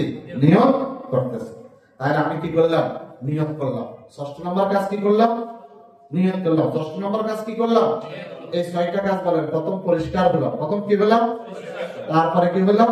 পবিত্র হলাম, তারপরে কি হলাম? বলেন আমার সাথে, কি বললাম? 3 নম্বর হলো কি বললাম? পরিপাটি হলাম। 3 নম্বর হলো কি বললাম? পরিপাটি হলাম। 4র্থ নম্বর হলো ইহরামের কাপড় পরলাম। 5ম নম্বর হলো নামাজ পড়লাম। 6ষ্ঠ নম্বর হলো কি করলাম? নিয়ত করলাম। এই 6টা কাজ কি আপনাদের কাছে স্পষ্ট হয়েছে? ইহরামের জন্য এই 6টা কাজ লাগবে কি লাগবে না? এইবার নিয়ত করলাম, কিভাবে নিয়ত করব? হুজুর আমরা তো আরবি এত জানি না, আমরা বাংলা পারি কি পারি না, আল্লাহ বাংলা বুঝি কি বুঝে না। আল্লাহ আমি তামাত্তু হজের উমরার নিয়ত করলাম, এতটুকু বলা যাবে কি যাবে না? যাবে। তবে এটাকে বলার সুন্নাত হলো লব্বাইকা উমরাতান। বলেন লব্বাইকা, বলেন লব্বাইকা উমরাতান, লব্বাইকা উমরাতান, উমরাতান। আমাদের মুফতি শহীদুল ইসলাম সাহেব যিনি আছে পরিচালক, অত্যন্ত আসলে সুন্দর আলোচনা করেন। উনি হজের মধ্যে একবার এটা নিয়ে অনেক সুন্দর করে আলোচনা করছেন। আমরা ইনশাআল্লাহ এবার ওনাকে আমাদের সাথে পাবো, অনেক আলোচনা ওনার থেকে শুনতে পারবো। আলহামদুলিল্লাহ ওনার বড় সাহিবজাদা হাফেজ মাওলানা মুফতি, বড় জামাই, আবার উনি অনেক বড় একজন বিখ্যাত ওয়াইজ, ওনারাও আমাদের সাথে আছেন। আল্লাহ তাআলা আমাদেরকে এত বড় মাইকরামদের সাথে হজ উমরা করার তৌফিক দান করুন, বলুন আমিন। আমরা এখন নিয়ত করবো, কি বলবো? লব্বাইকা, বলেন না শব্দ কি বলবো? উমরাতান, লব্বাইকা। কেউ যদি বদলি হজ করে তাহলে এবার লব্বাইকা উমরাতান বলি। লব্বাইকা উমরাতান আমার বাবা অমুকের পক্ষ থেকে, আমার মা বলে নাম বলে অমুকের পক্ষ থেকে আমি বলে দিব বাংলা। তাহলে আমার কি হয়ে গেল? ইহরাম হয়ে গেল। কি হয়ে গেল? নিয়ত হয়ে গেল। কি বলেন? এই পর্যন্ত এই কাজগুলো করতে কোনো অসুবিধা আছে? তাহলে আমার কয়টা কাজ হলো ইহরামের জন্য? 6টা। বলেন কয়টা কাজ? আমরা কোন হজ করতেছি? বলেন আমার সাথে, কোন হজ? হজ্জে, হজ্জে, হজ্জে তামাত্তু। হজ্জে তামাত্তুর মধ্যে কাজ কয়টা? উমরা এবং কি হজ। উমরার ফরজ কয়টা? 2টা। প্রথমটার নাম কি? কথা বলতে হবে। প্রথমটার নাম কি? ইহরাম। ইহরামের জন্য ইহরাম হওয়া পর্যন্ত কয়টা কাজ বললাম? বলেন কয়টা? 1 নম্বর কাজ হলো কি হওয়া? পরিষ্কার হওয়া। পরিষ্কার কি আমি সংক্ষিপ্ত কিছু বলছি, বুঝে আসছে? কি বলেন, আসছে না? 2য় নম্বর হলো কি হওয়া? পবিত্র হওয়া। ওযু দ্বারাই হয়, গোসল দ্বারাই হয়। গোসল করাটা হলো কি? উত্তম। বুঝে আসছে তো? কিভাবে গোসল করবেন? সাবান ব্যবহার করা যাবে কিনা, শ্যাম্পু ব্যবহার করা যাবে কিনা, আপনার তারপরে কি করা যাবে, কন্ডিশনার ব্যবহার করা যাবে কি যাবে না, সেটাও বললাম সেগুলা। তাহলে 3য় নাম্বার হলো কি হওয়া? পরিপাটি হওয়া। মানে তখন আপনি যদি নাকি সুনো পাউডার, একটু সেন্ট মেন্ট পারফিউম যেগুলো লাগান, আতর লাগানোটা হলো খুশবুর মধ্যে, আতরটা হলো সুন্নাত, এগুলা লাগাইতে পারবেন। এটাকে বললাম পরিপাটি হওয়া। 4র্থ নাম্বার বললাম কি পড়া? ইহরামের না, ইহরামের কাপড় পরা। ইহরামের কি পরা? ইহরাম পুরোটার নাম ইহরাম, এজন্য ইহরাম পরা নয়। ইহরামের কি পরা? কাপড় পরা। বলেন ইহরামের কাপড় পরা। ইহরামের কাপড় পুরুষদের জন্য কয়টা? 2টা। মা বোনদের জন্য কয়টা সেটা বলছে একটু পরে বলবো। তবে ওনাদেরও ইহরামের কাপড় পরা এখানে আসে। ইহরামের 4র্থ নম্বর কাজটা হলো কি করা? ইহরামের 5ম নম্বর হলো কি পড়া? নামাজ পড়া। নামাজ পড়লে আমি কি নামাজ পড়বো? যদি ফরজ নামাজ হয় ফরজ নামাজ, না হলে যে কোনো জায়গা নফল নামাজ। নিয়ম কি? নিয়ত বুঝে আসছে? নিয়ম কি? আমি অন্য নফল নামাজ যেভাবে পড়ি এটাও কি করব? সেইভাবে পড়বো। ইহরামের নামাজের জন্য ভিন্ন নিজস্ব কোনো নিয়ত নাই, ভিন্ন কোনো নিজস্ব কি নাই? নিয়ম নাই। অন্য নফল নামাজের নিয়ত, অন্য নফল নামাজের নিয়ম। যেরকম আমি প্রথম রাকাতে সানা পড়ে আলহামদুলিল্লাহ পড়ে একটা সূরা মিলে, দ্বিতীয় রাকাতে এরপরে রুকু সিজদা করে আবার দ্বিতীয় রাকাতে আলহামদুলিল্লাহ সূরা পড়ে একটা সূরা মিলে, রুকু সিজদা করে সালাম ফিরে, এইভাবে মানে সাধারণ নিয়ম। তাহলে নামাজের নিয়মটা বুঝে আসছে? তাহলে আমার কাজগুলো কি করা? নামাজ পড়া। 5ম নম্বর কাজ হলো কি করা? নামাজ পড়া। তারপরে হলো কি করা? নিয়ত করা। কি করা? নিয়ত করা। নিয়তের ব্যাপারে বলছি, আমরা কিসের নিয়ত করব? উমরা না উমরা এবং হজ দুবাইটা? উমরা। যেহেতু তামাত্তুর সময় এখন কিসের নিয়ত? উমরা। এইটার নিয়তটা কিভাবে বলবো? লব্বাইকা উমরাতান। কারণ এই শব্দটা মনে নেই, মনে মনে বললো। আমি কি করছি? তামাত্তু হজের উমরার নিয়ত করছে, তাহলে তার হবে কি হবে না? হবে। তাহলে তার হবে কি হবে না? আমি তামাত্তু হজের, তামাত্তু শব্দটাও মনে নেই। আল্লাহ আমি হজের সাথে উমরার নিয়ত করছি, অথবা আমি উমরার নিয়ত করছি। কি বলেন, সহজ না কঠিন? এই কাজটা, এই 6টা কাজ মিলাইয়া পুরাটার নাম হলো কি? এহরাম, পুরাটার নাম কি? এই এহরামটা সুন্নত না নফল? এটা কি ফরজ? মানে কি ভুলেও যদি কোন রকমের কি ভাই ছুটে যায় তাহলে আপনার কি হবে না? হজ হবে। তাহলে এবার এহরাম হয়ে যখনই বললেন লব্বাইকা উমরাতান, এবার আপনার কি হয়ে গেল? এহরাম কমপ্লিট। এবার আপনার কি হয়ে গেল? এহরাম হয়ে গেল। এবার এহরাম হওয়ার পরে এহরামের কতগুলো কাজ আছে করণীয়, কতগুলো কাজ আছে কি বর্জন, এগুলো আমাদের জানা দরকার আছে না নাই? তবে এর আগে ৪র্থ নম্বর পয়েন্টটা ছিল আমাদের কি? এহরামের কাপড়। সেখানের মধ্যে বলছিলাম আমরা পুরুষরা এবং মা বোনরা কিছুটা আমরা কি ভিন্ন, সেটা একটু বলা দরকার। সেটা একটু বলে নি আগে। সেটা হলো আমরা পুরুষরা কয়টা কাপড় পরবো, এবং কাপড়গুলো সেলাই করা না সেলাই বিহীন? কাপড়টা হইতে হবে কি সাদা, কাপড়টা হইতে হবে কি সাদা। তাহলে পুরুষদের মাথায় কি টুপি থাকবে? তাহলে পাও কি জুতা থাকবে না? স্যান্ডেল থাকবে, যেন পাওটা খালি থাকে। শুধু আমার পরার মধ্যে কাপড় হলো দুটো, এই জন্য পুরুষদের মাথাও খালি পাও কি খালি। এবার মা বোনদের ব্যাপারটা হলো, প্রথম কথা হলো মা বোনদের ড্রেসটা হবে তারা সাধারণত যে কাপড়গুলো পরে সেই কাপড়গুলোই পরবে। কেউ যদি 3 পিস পরে তার পর্দা করাটা হলো ফরজ। পর্দা করাটা কি বলেন? পর্দা করাটা কি? পর্দা এমন একটা ফরজ যেটা অন্যান্য ফরজের চেয়েও অনেক বেশি দামি একটা ফরজ। কারণ হলো কোন ফরজ আছে আপনার যদি বাদ যায় শুধু আপনার গুনাহ।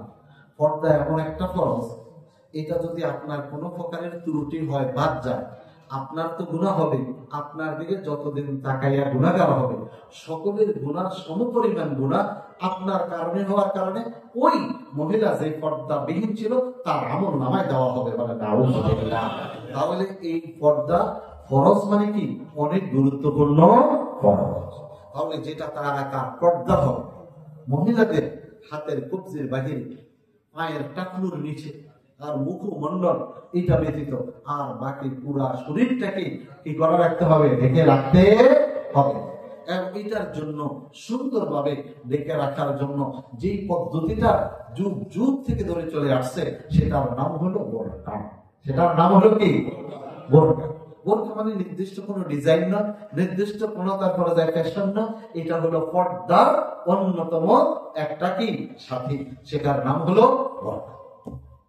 এতে এখন বড় বড় হিজাব পাওয়া যায়, দাঁড় দাঁড়া, এটাও বোরকার একটি অংশ।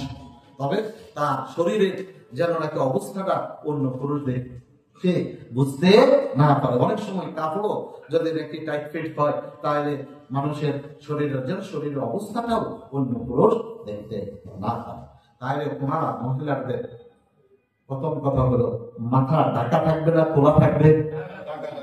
ওনাদের চুল ঢাকাটা ফরজ, পর্দার অংশ। কান ঢাকা পর্দার অংশ, এগুলা ঢাকা থাকতে হবে। তবে মুখমণ্ডলটা শুধু কি থাকবে? খোলা থাকবে। তারপরেও এখন তারা বোরকা পরে, যদি বোরকা পরবে সালোয়ার কামিজ তাদের পরা থাকবে, হ্যাঁ কি খোলা থাকবে? স্যান্ডেল পরবে নাকি তারা মোজা পরতে পারবে? পায়ের মোজার কথা বলতেছে, হাতের মোজা না, হাতের মোজার কথাটা পরে বলতেছে। পায়ের মোজা মহিলারা পরতে পারবে নাকি পারবে না? অনেকে বলে অনেকে বলে না। পায়ের মোজা মহিলারা পরতে পারবে নাকি পারবে না? শুধু পারবে না, বরঞ্চ পড়াটাই কি উত্তম, পড়াটাই কি উত্তম, তাহলে তার পর্দা হয়। এখন কথা হলে যদি পায়ের মোজাই মহিলারা করতে পারে এরকম অবস্থা, অন্য সময় তো পারবে, তাহলে তাদের স্যান্ডেল আর জুতা দুইটা ধরনের আছে না আমাদের? স্যান্ডেল বলি যেগুলা সাদা বুঝতে, আর একটা হলো জুতা মানে যেগুলো ক্যাচ জাতীয়, মহিলারা ক্যাচ করতে পারবে কিনা? যেগুলা যেমন ওয়ার্কিং, তারপরে যে শু যেগুলা, এগুলা পড়তে পারবে কিনা? পারবে, পারবে না, বরঞ্চ ওটা পড়াই তাদের জন্য কি উত্তম। এটা দ্বারা পর্দাও হয়, থাকতেও সুবিধা হয় তার জন্য। তবে হ্যাঁ, কারণ যদি ওটা আনইজি মনে হয় তাহলে সেটা পড়তে হবে এমন না, যেটা তার জন্য কি ইজি। ইজি মানে কি সহজ, যেটা তার জন্য স্বাভাবিক অবস্থা। তাহলে মহিলারা মাথা রাখতে পারবে কি পারবে না? পারবে। তাহলে পাও রাখতে পারবে কি পারবে না? পারবে। তবে আল্লাহ রাসূল সাল্লাল্লাহু আলাইহি ওয়াসাল্লাম মহিলাদেরকে বিশেষভাবে বলছেন ওয়ালা তালবাসুল কুফফাযাইন, তারা ইহরাম অবস্থায় হাত মোজা পরবে না, এবং তারা ওয়ালা তালবাসুল কুফফাযাইন, এবং তারা কি করে ওয়ালা তাতানাক্কাব, মহিলারা কি করবে না, নেকাব করবে না। নেকাব মানে একটা যেটা মুখে কি করে, একবারে ঢেকে রাখে মুখমণ্ডলকে, এই নেকাব করবে না। তবে নেকাব না করে কি করবে, আম্মা জান আয়েশা সিদ্দিকা রাদিয়াল্লাহু তাআলা আনহা কে জিজ্ঞাসা করা হলো যে আপনারা হজের সময় কি করতেন? বললে যে আমরা হজের সময় মুখ খোলা রাখতাম, ইহরাম অবস্থায়। কোন অবস্থায়? ইহরামের পরে নেকাব করবে কি করবে না? করবে। আত্মদা করবে কি করবে না? করবে। এটা শুধু ইহরাম অবস্থা। বলে ইহরাম অবস্থা আমরা মুখ খোলা রাখতাম, তবে আমরা কি করতাম, নেকাব করতাম না, তবে আমরা কি করতাম, চাদর পরতাম। ওয়াইদা রাআইনার রিজালা সাদালনাল খিমার, যখন আমরা পুরুষদেরকে দেখতাম তখন চাদরটা সামনে একটু কি করতাম, টেনে দিতাম। তাহলে বোঝা গেছে মহিলারা মাথার মধ্যে একটা ওড়না বা চাদরের মতো পড়বে, যদি পুরুষদেরকে দেখে ওড়নাটা একটু সামনের দিকে কি করবে, টেনে দেবে। ওড়না করলে মুখের সাথে লাগা থাকে না, একটু দূরে থাকে, তবে কেউ তার দিকে তাকাইলে সরাসরি চেহারাও তার চোখে পড়বে না। এটা জন্য তাহলে আমরা কি করতে পারি, নেকাব করতে পারবো না, যেটা চেহারার সাথে লেগে থাকে। তবে কি করতে পারবো, একটু কি ওড়না, যেগুলা যদি পুরুষদেরকে না দেখি তাহলে আমি স্বাভাবিক থাকবো, পুরুষদেরকে দেখলে সামনে একটু কি করবো, টেনে দেখবো। তারা এখন পুরুষরা যে কাপড়গুলা পরে ওগুলা হলো কি কাপড়, সাদা। মহিলাদের জন্য সাদা হইতে হবে এমন কোনো কি নাই, প্রয়োজন নাই। ওনার যে কোনো কালার ওনারা কি করতে পারবে, করতে পারবে। পুরুষদেরটা সিলাই বিহীন, মহিলাদেরটা সিলাই থাকবে কি থাকবে না? থাকবে। পুরুষদের দুই কাপড়, মহিলাদের দুই কাপড় ন, যত কাপড় হয় কোনো কি নাই, অসুবিধা নাই। বলেন তো কেন? যেহেতু ওনাদের কি ফরজ, বলেন না কি ফরজ, বলেন না কি ফরজ। পর্দাকে কত গুরুত্ব দেওয়া হয়েছে, ইহরামের ব্যাপারে কনসিডার করা হয়েছে, তবে পর্দার ব্যাপারে কি করা হয় নাই, কনসিডার করা হয়। এত বেশি গুরুত্ব পর্দা, খুব লক্ষ্য রাখতে। তাহলে আমরা একটা মা বন্ধুর দৃষ্টি আকর্ষণ করছি, আপনাদের কাছে কি বিষয়টা স্পষ্ট? আপনাদের স্বাভাবিক ড্রেস থাকবে, শুধু মুখের মন্ডল এটা আপনার খোলা থাকবে, নেকাব করবেন না, তবে ওড়না পরবেন, যেন পুরুষ দেখলে আপনি একটু ওড়নাটা নিচের দিকে টেনে দিতে পারেন। হাত মোজা পরবেন না, তবে অনেকে বোরকা বানায় এরকম ভাবে, যেগুলাকে কফাতা বলে, তাহলে হয় কি হাতটা উঠাইলে নিচের দিকে চলে আসে না, কিন্তু নিচের দিকে আপনি হাত উঠাইতে চলে আসলে তাহলে কি হয়ে যায়, আপনার পর্দা খেলাপ হয়ে যায়। আর আপনি জুতাও পরতে পারবেন, স্যান্ডেল পরাও নিষেধ। আপনি দেখবেন অনেক মহিলা নিজের শু খুলে তাড়াতাড়ি করে মোজা খুলে স্যান্ডেল পরে, এটা হলো কি করার জন্য, না জানার কারণে। সে মনে করছে পুরুষদের স্যান্ডেল পরতে হয়, আমারও যদি কি করতে হবে, স্যান্ডেল পরতে হবে। অথচ এর কারণে তার যদি পর্দার খেলাপ হয় তাহলে এটা তার জন্য আরো বরঞ্চ কি হচ্ছে, ক্ষতি হচ্ছে। অথচ আল্লাহ রাসূল সাল্লাল্লাহু আলাইহি ওয়াসাল্লাম তাদেরকে জুতা পরা, কেস পরা, মোজা পরা, পায়ের মোজা, হাতের মোজা, পায়ের মোজা পরার কি দিয়েছেন, অনুমতি দিয়েছেন। এবং যদি নাকি কি করে, এই কফাতা আলা, কফাতা বুঝলেন, যেখানে হাতার মধ্যে কি থাকে, একটা বোতল দিয়ে বা ইয়া দিয়ে রাখে, ওটা হলে সুবিধা। তাহলে হাতটা আর কি হয় না, উপরে উঠতে নামতে কোনো সময় বা ব্যাগটা ধরতে পর্দা কি হয় না, খেলা হয় না। কেউ আছে আবার এখান থেকে একটা ইয়া করে আঙ্গুলের সাথে দিয়া রাখে, মানে একটা সুতার ইয়া দিয়া ফিঙ্গারের সাথে ওইতে দেওয়ার মতো, যেভাবে করেন এটা একটা সুবিধা, তাহলে আর দেখা যায় না। তবে কফাতা হওয়াটা অনেক সুন্দর। তাহলে মহিলাদের ইহরামের ব্যাপারে ওনারা স্বাভাবিক ড্রেস পরবে, যে কোনো কালারের করতে পারবে, ওনারা সেলাই করা পরবে, কোনো অসুবিধা নেই। শুধু ওনাদের মুখে নেকাব করবে না, তবে তারা এমন ভাবে করবে যদি দেখে যে পুরুষ বেশি, তখন তারা কি করবে, যেন টেনে দিতে পারে। হ্যাঁ, আর বোরকার ব্যাপারে, জামার ব্যাপারে বলছিলাম, কফাতা হলে কি হয়, ভালো হয়। এটা হলো ওনাদের ব্যাপার। ওনাদের বিষয়টা কি ক্লিয়ার কেনা ওনাদের কাছে, কি বলেন, ক্লিয়ার কেনা আপনাদের কাছে, ক্লিয়ার কেনা, ক্লিয়ার সবাই। তাহলে যদি নাকি এবার আমরা আবার বলি, আমাদের উমরার ফরজ কয়টা, দুইটা। কয়টা? এক নম্বরটার নাম হলো কি, ইহরাম। ইহরামের জন্য কয়টা কাজের কথা বলছিলাম? এক নম্বর হলো কি হওয়া, দুই নম্বর হলো কি হওয়া, পবিত্র হওয়া, মানে গোসল গোসল করে শোভা। তিন নম্বর হলো কি বলা, পরিপাটি হওয়া। চতুর্থ নম্বর হলো ইহরামের কাপড় পরা। পঞ্চম নম্বর হলো নামাজ পড়া। ছয় নম্বর হলো কি করা, নিয়ত। এই বিষয়গুলা কি ক্লিয়ার? তাহলে এই নিয়ত করার সাথে সাথে আমার কি হয়ে গেল, বলে না কি হয়ে গেল, কি হয়ে গেল, ইহরাম হয়ে গেল। এবার ইহরাম হইলে ইহরামকে টিকায় রাখতে হবে কি হবে না? ইহরামকে টিকায় না রাখলে তো আপনার ইহরাম ওই আরেকটা রয়েছে কি তোয়াফ করা। তোয়াফের আগে যদি ইহরাম নষ্ট হয়, আবার ওয়াজিব আছে, ওয়াজিবের আগে নষ্ট হয়, তাহলে আপনার আর হজ হবে না। উমরা শেষ পর্যন্ত, চুল কাটার আগ পর্যন্ত আপনাকে কি করতে হবে? ইহরাম টিকায় রাখা লাগবে। ইহরাম টিকায় রাখার জন্য কিছু করণীয় আর কিছু আছে কি বর্জনীয়। আমি এইটা ব্যাপারটা বেশি করে বলতেছি এই জন্য, যেহেতু এই ইহরামটাই আপনারা নিজেদের থেকে একা একা হয়তো করে আসতে হবে, বাকিটা ইনশাআল্লাহ আমরা একসাথে থাকবো, বারবার বলে দেব, ইনশাআল্লাহ তখন হয়ে যাবে। তো এই জন্য এটার উপরে বেশি ইয়ে করতেছি, পরেরটা ইনশাআল্লাহ সংক্ষেপে বলে দিলে হয়ে যাবে। এবার হলো আমার ইহরামকে টিকানোর বিষয়। ইহরামকে কি করতে হবে? টিকিয়ে রাখতে হবে। কোন পর্যন্ত বলে? একবার চুল কাটা পর্যন্ত। চুল কাটা অথবা ছাটা, পুরুষদের জন্য ছাটা উত্তম, আর মহিলাদের জন্য কাটতে হবে, কাটতে হবে মানে ছাটা মানে মুন্ডাতে পারবে না। আচ্ছা, পুরুষদের জন্য মুন্ডানো পারবে। এখন ইহরাম টিকানো লাগবে কি লাগবে না? ইহরাম টিকানোর জন্য কিছু কি আছে করণীয়, আর কিছু আছে কি কিছু আছে করণীয়, আর কিছু আছে কি বর্জনীয়টা। আমি একটু আগে বলতে চাই, কি বলেন? বলবো। বর্জনীয়র মধ্যে 1 নাম্বার হলো ইহরাম বাঁধার পরে কোন প্রকারের সুগন্ধি লাগানো যাবে, বলেন না, কোন প্রকারের সুগন্ধি লাগানো, পুরুষেরও না, মহিলাও না। এমনকি আপনি যদি টুথপেস্ট করেন, টুথপেস্ট দাঁত ব্রাশ করার জন্য টুথপেস্টের মধ্যে লক্ষ্য রাখতে হবে যেন কি না থাকে, সুগন্ধি না থাকে। কেউ পান খান, তবে পানের মধ্যে একটা ব্যবহার করেন জর্দা, যেন কি না থাকে, সুগন্ধি না থাকে। হ্যান্ড ওয়াশ ব্যবহার করেন, যেন সেটার মধ্যে কি না থাকে, সুগন্ধি না থাকে। তাহলে 1 নম্বর হলে কি ব্যবহার করা যাবে না? সুগন্ধি ব্যবহার করা যাবে না। পুরুষরা মাথা ঢাকতে পারবে না, পাও ঢাকতে পারবে না, হ্যাঁ। এবং কোন প্রকারের ঝগড়া বিবাদ করা যাবে না। পুরুষরা সেলাই করা কাপড় হিসাবে ওটা পরিধান করবে না। ঝগড়া বিবাদ করা যাবে? আল্লাহ তাআলা নিজে ঘোষণা করছেন, ফামান ফারাদা ফীহিন্নাল হজ্জ ফালা রাফাসা ওয়ালা ফুসুকা ওয়ালা জিদালা ফিল হজ্জ। ইহরাম অবস্থায় হজের সময় 3টা কাজ করতে সরাসরি নিষেধ করেছেন কে? আল্লাহ। বলেন না, কে? আল্লাহ। 1 নম্বর হলো ফালা রাফাসা।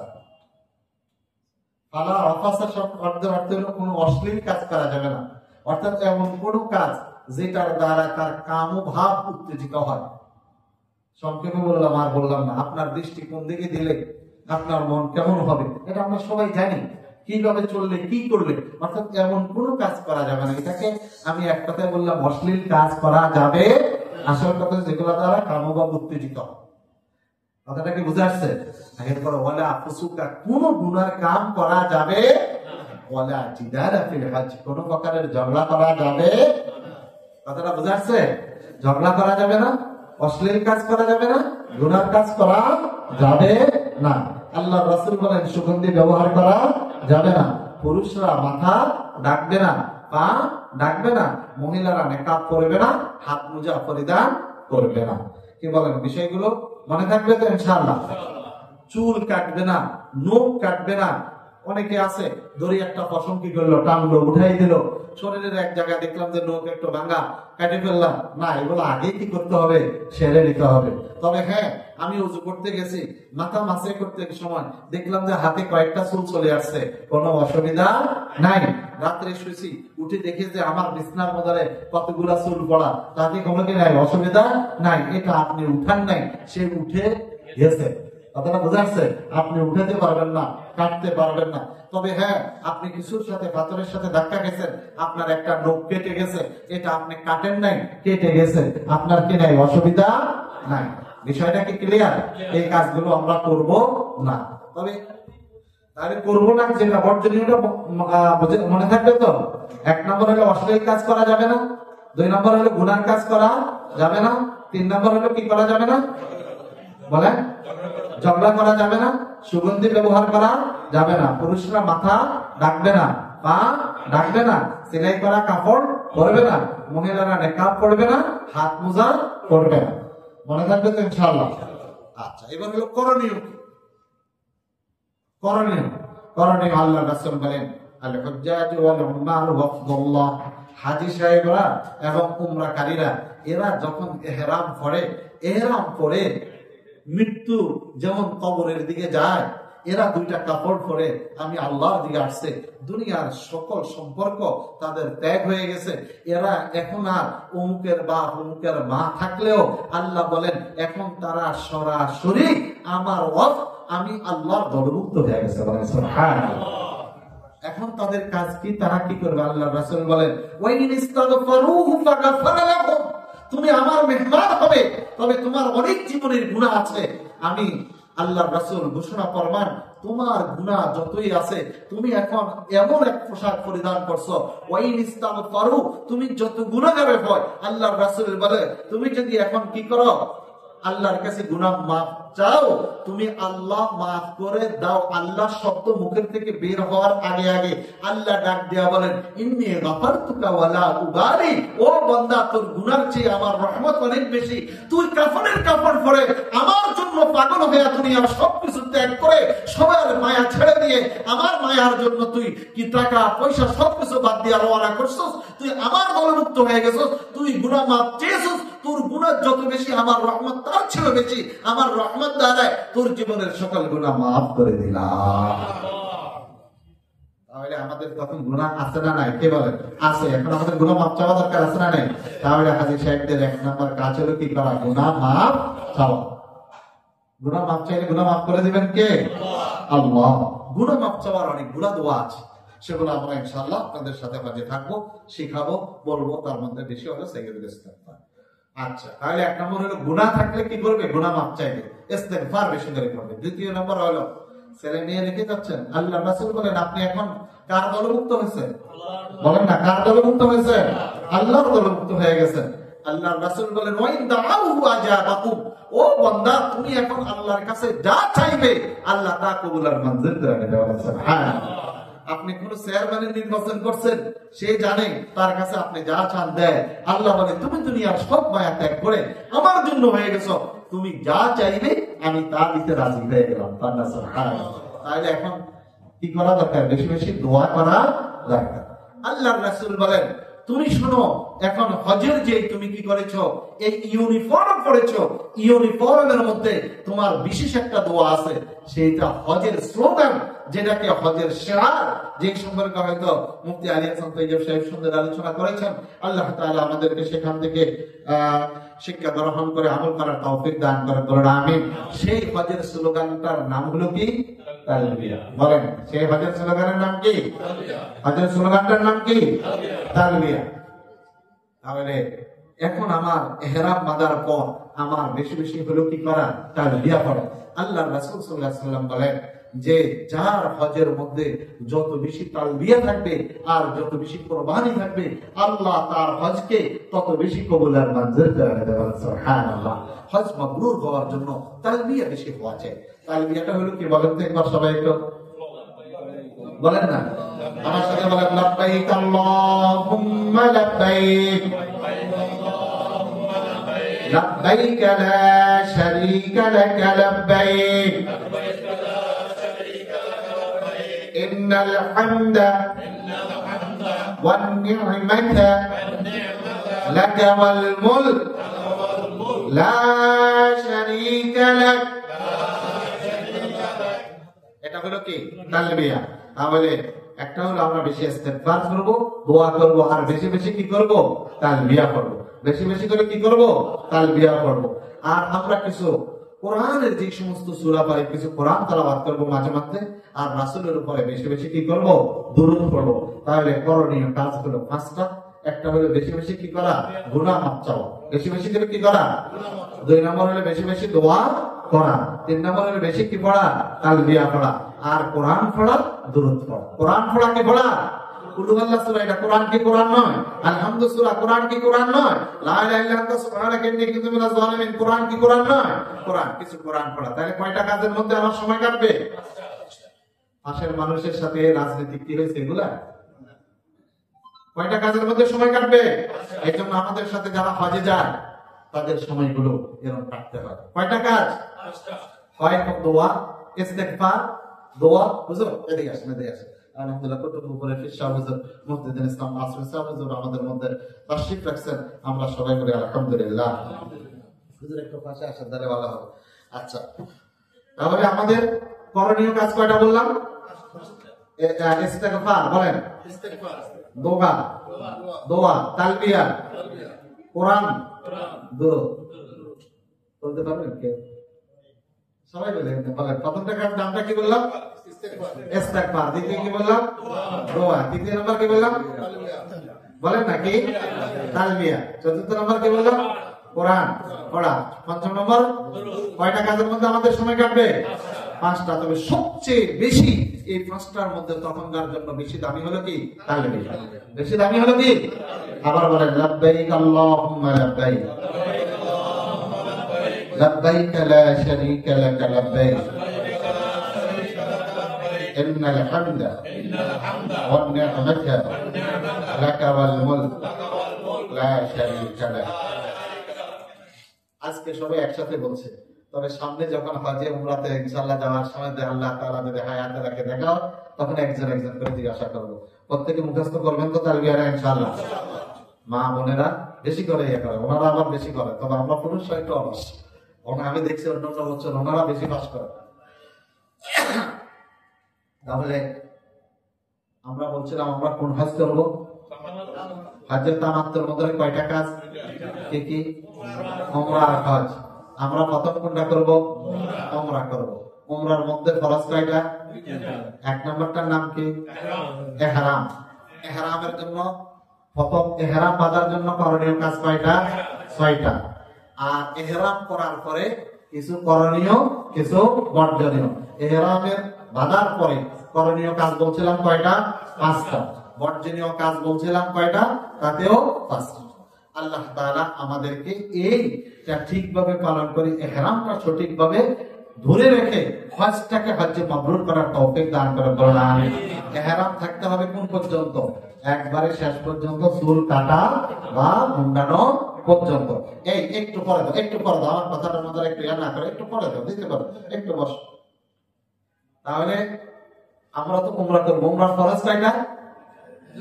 একটা নাম হলো কি? ইহরামটা কি ক্লিয়ার আপনাদের কাছে? আমি বলছিলাম এইটা বিস্তারিত বলবো, পরের গুলো আমরা সাথে থাকবো। এটা অনেকে ঘর থেকে পরিষ্কার পরিচ্ছন্ন হওয়া, এগুলো একই কাজ, এই জন্য এটা বললাম। ইহরাম সবাই ভাবতে পারবেন তো ইনশাআল্লাহ? ইহরাম কিন্তু কারোর কোনো প্রশ্ন আছে কিনা যদি থাকে নোট করেন, আমরা দরজা বলবো। দ্বিতীয় নম্বর ফরজটার নাম হলো কি করা? বলেন কি করা? তাওয়াফ করা। এখানে অনেকে কোরআন হাজির তাওয়াফ করা। আমরা তাওয়াফের মাসালা সেখানে বিস্তারিত আলোচনা ইনশাআল্লাহ করব। কয় চক্কর দিতে হয়? 4 চক্কর। এটার জন্য নির্দিষ্ট কোনো দোয়া নেই। হাজর আসওয়াদ সোজা গিয়ে হাত উঠাইয়া বিসমিল্লাহ আল্লাহু আকবার, এরপরে যে কোনো দোয়া করতে পারেন। তারপরেও আমরা একটা দোয়ার নিয়ম কি, কেমনি করে দোয়া কাকে বলে, কেমনি করলে আপনার হজ মাবরুর হবে, তখন আমরা বিস্তারিত আলোচনা করব। যেহেতু তখন সাথে আছে ইহরামটার সময় অনেকটাই আমরা সাথে থাকবো না, এই জন্য এটা বিস্তারিত। ওটা ইনশাআল্লাহ তখন আমরা যেতে যেতে আপনাদেরকে ইনশাআল্লাহ বলবো। এবং উমরা অবস্থায় আরো কি করণীয়। তাহলে দ্বিতীয় নম্বর উমরার ফরজটার নাম কি? তাওয়াফ। তাহলে উমরার ফরজ কয়টা? ইহরাম আর কি? এটা মুখস্থ করতে হবে, পরে গেলে আমি করবো। অনেক হাজি সব হজ করে আসছে, হজের ফরজ কয়টা এখন বলতে পারেন। আলহামদুলিল্লাহ আমাদের হাজিরা এরকম না, যেন না হয়। কি বলেন? তাহলে উমরার ফরজ কয়টা গেল? 2টা। উমরার ওয়াজিব কয়টা? 2টা। ওয়াজিব কয়টা? একটা হলো সাফা মারওয়ার মধ্যখানে কি করা? সাই করা। কি করা? এবার সাই কিভাবে করতে হয়, কেমনে উঠতে হয়, কেমনে দোয়া করতে হয়, কেমনে দৌড়তে হয়, কি করবে, সেটা আমরা যেহেতু সাথে থাকবো পথে ইনশাআল্লাহ বিস্তারিত আলোচনা করা যাবে ইনশাআল্লাহ।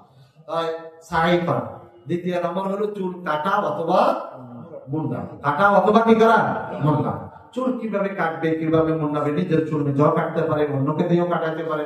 মহিলারা নিজেদের সমস্ত চুলকে টেনে, লম্বা চুল হলে নিজে কাটতে পারে, আরেক মহিলা দিয়ে কাটাইতে পারে, আরেক মহরমকে দিয়েও কাটাইতে পারে। তবে মাহরাম ব্যতীত অন্য কাউকে দিয়ে কাটানো যাবে না, মহিলা দিয়ে কাটানো অন্য কাউকে দেয়। এটা হলো চুল কাটা অথবা চুল ছাড়টা। যখন চুল কেটে ফেললাম, এবার আমি হালাল হয়ে গেলাম। এবার আমি আমার কি করবো? আমার এই ইউনিফর্ম খুলে আমি এবার স্বাভাবিক ড্রেস, আমি বলি ওটাকে সিভিল ড্রেস, আমরা কি করবো? পরবো। সিভিল ড্রেস পরে এবার ওখানে আরো যে কয়েকদিন থাকবো, তখন আমাদের কি কাজ, এটা নিয়ে আলোচনা। ওখানেও বিভিন্ন প্রশিক্ষণের ব্যবস্থা করে, যারা আরো গিয়েছেন দেখছেন, সেখানে আমরা বিস্তারিত আলোচনা করবো। এখন যদি সব বিস্তারিত আলোচনা করি, তাহলে আপনাদের প্যাচ করা যাবে না, ধরা যাবে না। আবার যদি নাকি যেটা প্রয়োজন সেটা বিস্তারিত না বলে সামান্য সামান্য বলে যায়, তাহলে যেটা প্রয়োজন সেটাও আবার থেকে যাবে। এই জন্য যখন যেটা বেশি প্রয়োজন সেটাকে আমরা বিস্তারিত বলবো। তাহলে আমার কি হয়ে গেল, এবার উমরা হয়ে গেল। এবার হলো জিলহজ মাসের 7 তারিখ বিকালে আমাকে হজের কি করতে হবে, আবার ইহরাম বাঁধতে হবে। তখন ইহরামের যে নিয়ম, এই ইহরামেরও কি একই নিয়ম, শুধু নিয়তের মধ্যে এখন বলছি উমরা, তখন বলবো কি হজ। বেশ কম এতটুকু। তাইলে তখন ইহরাম বাঁধা যাবে কি যাবে না? এবার হজের মধ্যে ফরজ হলো 3টা। হজের ফরজ কয়টা? 3টা। 1 নম্বর হলো ইহরাম বাঁধা, কি বাঁধা? দ্বিতীয় নম্বর হলো আরাফার ময়দানে অবস্থান করা। কোথায় অবস্থান করা? আরাফার ময়দানে অবস্থান। তৃতীয় নম্বর হলো বাইতুল্লাহ কি করা? তাওয়াফ করা। হজের ফরজ কয়টা? এবার আরাফায় কিভাবে থাকবো, করলে মানে কি করণীয় সেটা। হজের ওয়াজিব হলো 6টা। ওয়াজিব গুলোর সময় আমরা ইনশাআল্লাহ মিনায় অবস্থান করা, আপনাকে মুজদালিফায় থাকা, আরাফায় সূর্য অস্ত যাওয়া পর্যন্ত, তারপরে যাই থাকা, শয়তানকে কি করা, পাথর মারা, তারপরে সাই করা, চুল কাটা বা মুন্ডানো। হজ্জে তামাত্তু করলে কি আছে, কোরবানি আছে, মানে ওটা দমে শুকর। দেশে যে কোরবানি করে ও যদি ওইটা কোরবানি মানে পশু জড়ানো এই হিসাবে কোরবানি, তবে ওটা দমে শুকর, হজের কোরবানি ওটা করা। এগুলো হলো ওয়াজিব। সেগুলা কিভাবে করবে, কেমনে করবে, হজের সময় আমরা সেটা কি করবো, বিস্তারিত আলোচনা করব। হজের ফরজ কয়টা? 3টা। 1 নম্বর হলো কি বাঁধা, ইহরাম বাঁধা। 2 নম্বর হলো কি করা, কোথায় অবস্থান করা, আরাফায়। 3 নম্বর হলো কি করা, তাওয়াফ করা।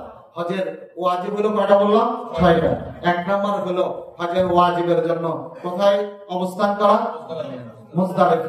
আরাফার ময়দানে কোন পর্যন্ত, সূর্য অস্ত যাওয়া পর্যন্ত। তারপরে কোথায় অবস্থান করা, মুজদালিফায়। তারপরে কাকে পাথর মারা, শয়তানকে। কয়টা পাথর মারবেন, কিভাবে মারবেন, পাথর কয়টা হবে, আমরা সেটা বিস্তারিত ইনশাআল্লাহ তখন আলোচনা করব।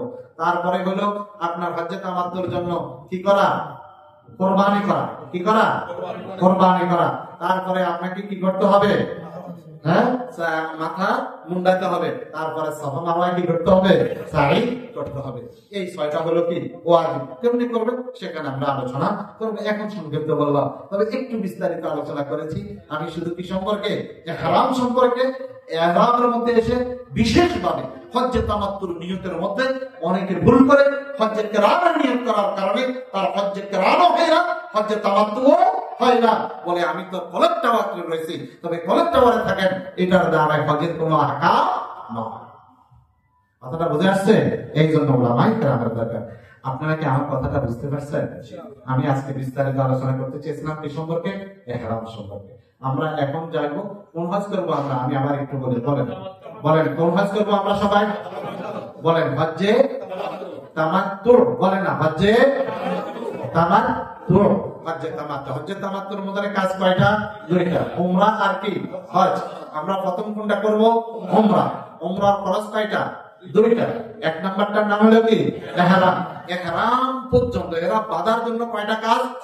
6টা। এরা বাঁধার জন্য কয়টা কাজ? এটাই আমি বেশি করে বলি। কেন? প্রথমটার নাম হলো কি হওয়া, পরিষ্কার। তারপরে হলো পবিত্র, তারপরে পরিপাটি হওয়া, তারপরে হলো কাপড় পরা, তারপরে হলো কি করা, নামাজ পড়া, তারপরে হলো কি করা, নিয়ত করা। এগুলো আপনার। তারপরে যাই হলো ইহরামকে টিকিয়ে রাখার জন্য বর্জনীয় কাজগুলোকে বাদ দেওয়া, করণীয় কাজগুলো কি করা, করতে থাকা। ইহরাম টিকিয়ে রাখতে হবে আমার কোন পর্যন্ত, উমরার লাস্ট পর্যন্ত, অর্থাৎ চুল কাটা পর্যন্ত। চুল কাটার আগে যদি কেউ এরকম কিছু করে যেগুলা বর্জনীয়, তাহলে তাকে কি দিতে হবে, দম দিতে হবে। বা যদি এমন আছে কিছু কাজ করে গেলে দম দিলেও হবে না, আবার তার করতে হবে। সুতরাং এর জন্য সাবধান, আমরা সবাই কি হব, সতর্ক হব। তারপরে দ্বিতীয়টা, উমরার দ্বিতীয় ফরজের নাম হলো কি করা, তাওয়াফ করা। তাওয়াফ কয় চক্কর দিতে হয়? 7 চক্কর। প্রত্যেকে শুরু হয় হাজরে আসওয়াদ থেকে আবার হাজরে আসওয়াদ পর্যন্ত একবার। এইভাবে কয়বার? 7 বার। এরপরে যায় 2 রাকাত নামাজ পড়ে, জমজমের পানি খায়, তারপরে সাফা মারওয়া। তাহলে এটা হলো তাওয়াফ। আর হজের উমরার ওয়াজিব কয়টা? 2টা। একটা হলো সাফা মারওয়া কি করা, আর একটা হলো চুল কাটা বা ছাটা, মুন্ডা কাটা বা মুন্ডা। তাহলে যখন চুল কাটবো আমরা, আমার উমরা হয়ে গেল। এরপরে হলো কি হজ। হজের আমরা শুরু করব কবে? জিলহজ মাসের 7 তারিখ বিকাল থেকে। হজের ফরজ কয়টা? 3টা। 1 নম্বর হলো কি করা, ইহরাম বাঁধা। 2 নম্বর হলো কোথায় অবস্থান করা, আরাফায় অবস্থান। 3 নম্বর হলো কি করা, তাওয়াফ করা। আর ওয়াজিব হলো 6টা। ওগুলো আমরা বিস্তারিত ইনশাআল্লাহ তখন আলোচনা করব। আল্লাহ তাআলা আমাদের সকলকে রাসূলের নির্দেশ মতো উমরা করে, হজ করে, হজ্জে মাবরুর করে জান্নাতি মানুষ হয়ে তৌফিক আল্লাহ নসিব করে বলেন আমিন। কারণ যদি কোনো প্রশ্ন থাকে আমি একটু করবো যে একটু প্রশ্নগুলো নিয়ে শেষ করছি। কারো কোনো প্রশ্ন? জাযাকাল্লাহ। বিদায় তোয়াফটা হজের জন্য এবং উমরার জন্য, ওটা আসলে শুধু হজ আর উমরা হওয়ার জন্য না, ওটা প্রাসঙ্গিক একটা তারপর যে আমল, সেটা হলো আসলে সফরের সাথে, হজের সফর উমরার সফরের মধ্যে ওয়াজিব হলো আসবার সময় লাস্ট কার সাথে? আল্লাহর ঘরের জন্য গেছি আমরা মার্কেট করতে গেলে এই জন্য আল্লাহর ঘরের সাথে। এটা আগেই যদি আপনি ওটা কোনো হজ হয়ে গেছে, ওটা হলো আসা যাওয়ার কাজের মধ্যে একটা কাজ। সুন্দর আমাদের বিদায় তোয়াফ আছে একটা, সেটা হলো যখন আমরা কি করব, চলে আসবো, বিদায় নেব, তখন আমরা একটা কি করতে হবে? তোয়াফ করতে হবে। এগুলো ইনশাআল্লাহ মুক্তার অনেকগুলো প্রশিক্ষণ হয়, সেখানে বলবো। মজিদ ভাইকে অনেক ধন্যবাদ উনি স্মরণ করে দেওয়ার জন্য। জাযাকাল্লাহু খাইরান। আর কারোর কোনো প্রশ্ন? হচ্ছে আগে যদি কেউ ফলো করে এরপরে সাইড করে। এখন কথা হলো আমাদের হলক করার কথা ছিল কি আগে না পরে? বলে না, হলক করার কথা ছিল আগে না পরে? পরে। যদি হলক করে তাহলে তার কি চলে যাবে? এখন তাকে কি করতে হবে? কি দিতে হবে? তাকে দম দিতে হবে। তাকে কি দিতে হবে? দম দিতে হবে। যদি না জানে পরে থাকে দম মানে বুঝছেন, যেভাবে একটা কোরবানি মুক্তার মধ্যে দিতে হবে, ওইটার গোশত আপনি খেতে পারবেন না, ফকির মিসকিনের মধ্যে কি করে দিতে হবে? বন্টন করে দিতে হবে। এটাকে বলা হয় দম। একটা দম দিতে হবে এবং তাড়াতাড়ি করে সে কি করতে হবে? সাই শেষ করে দিতে হবে। তাড়াতাড়ি করে কি করতে হবে? সাই শেষ করতে হবে।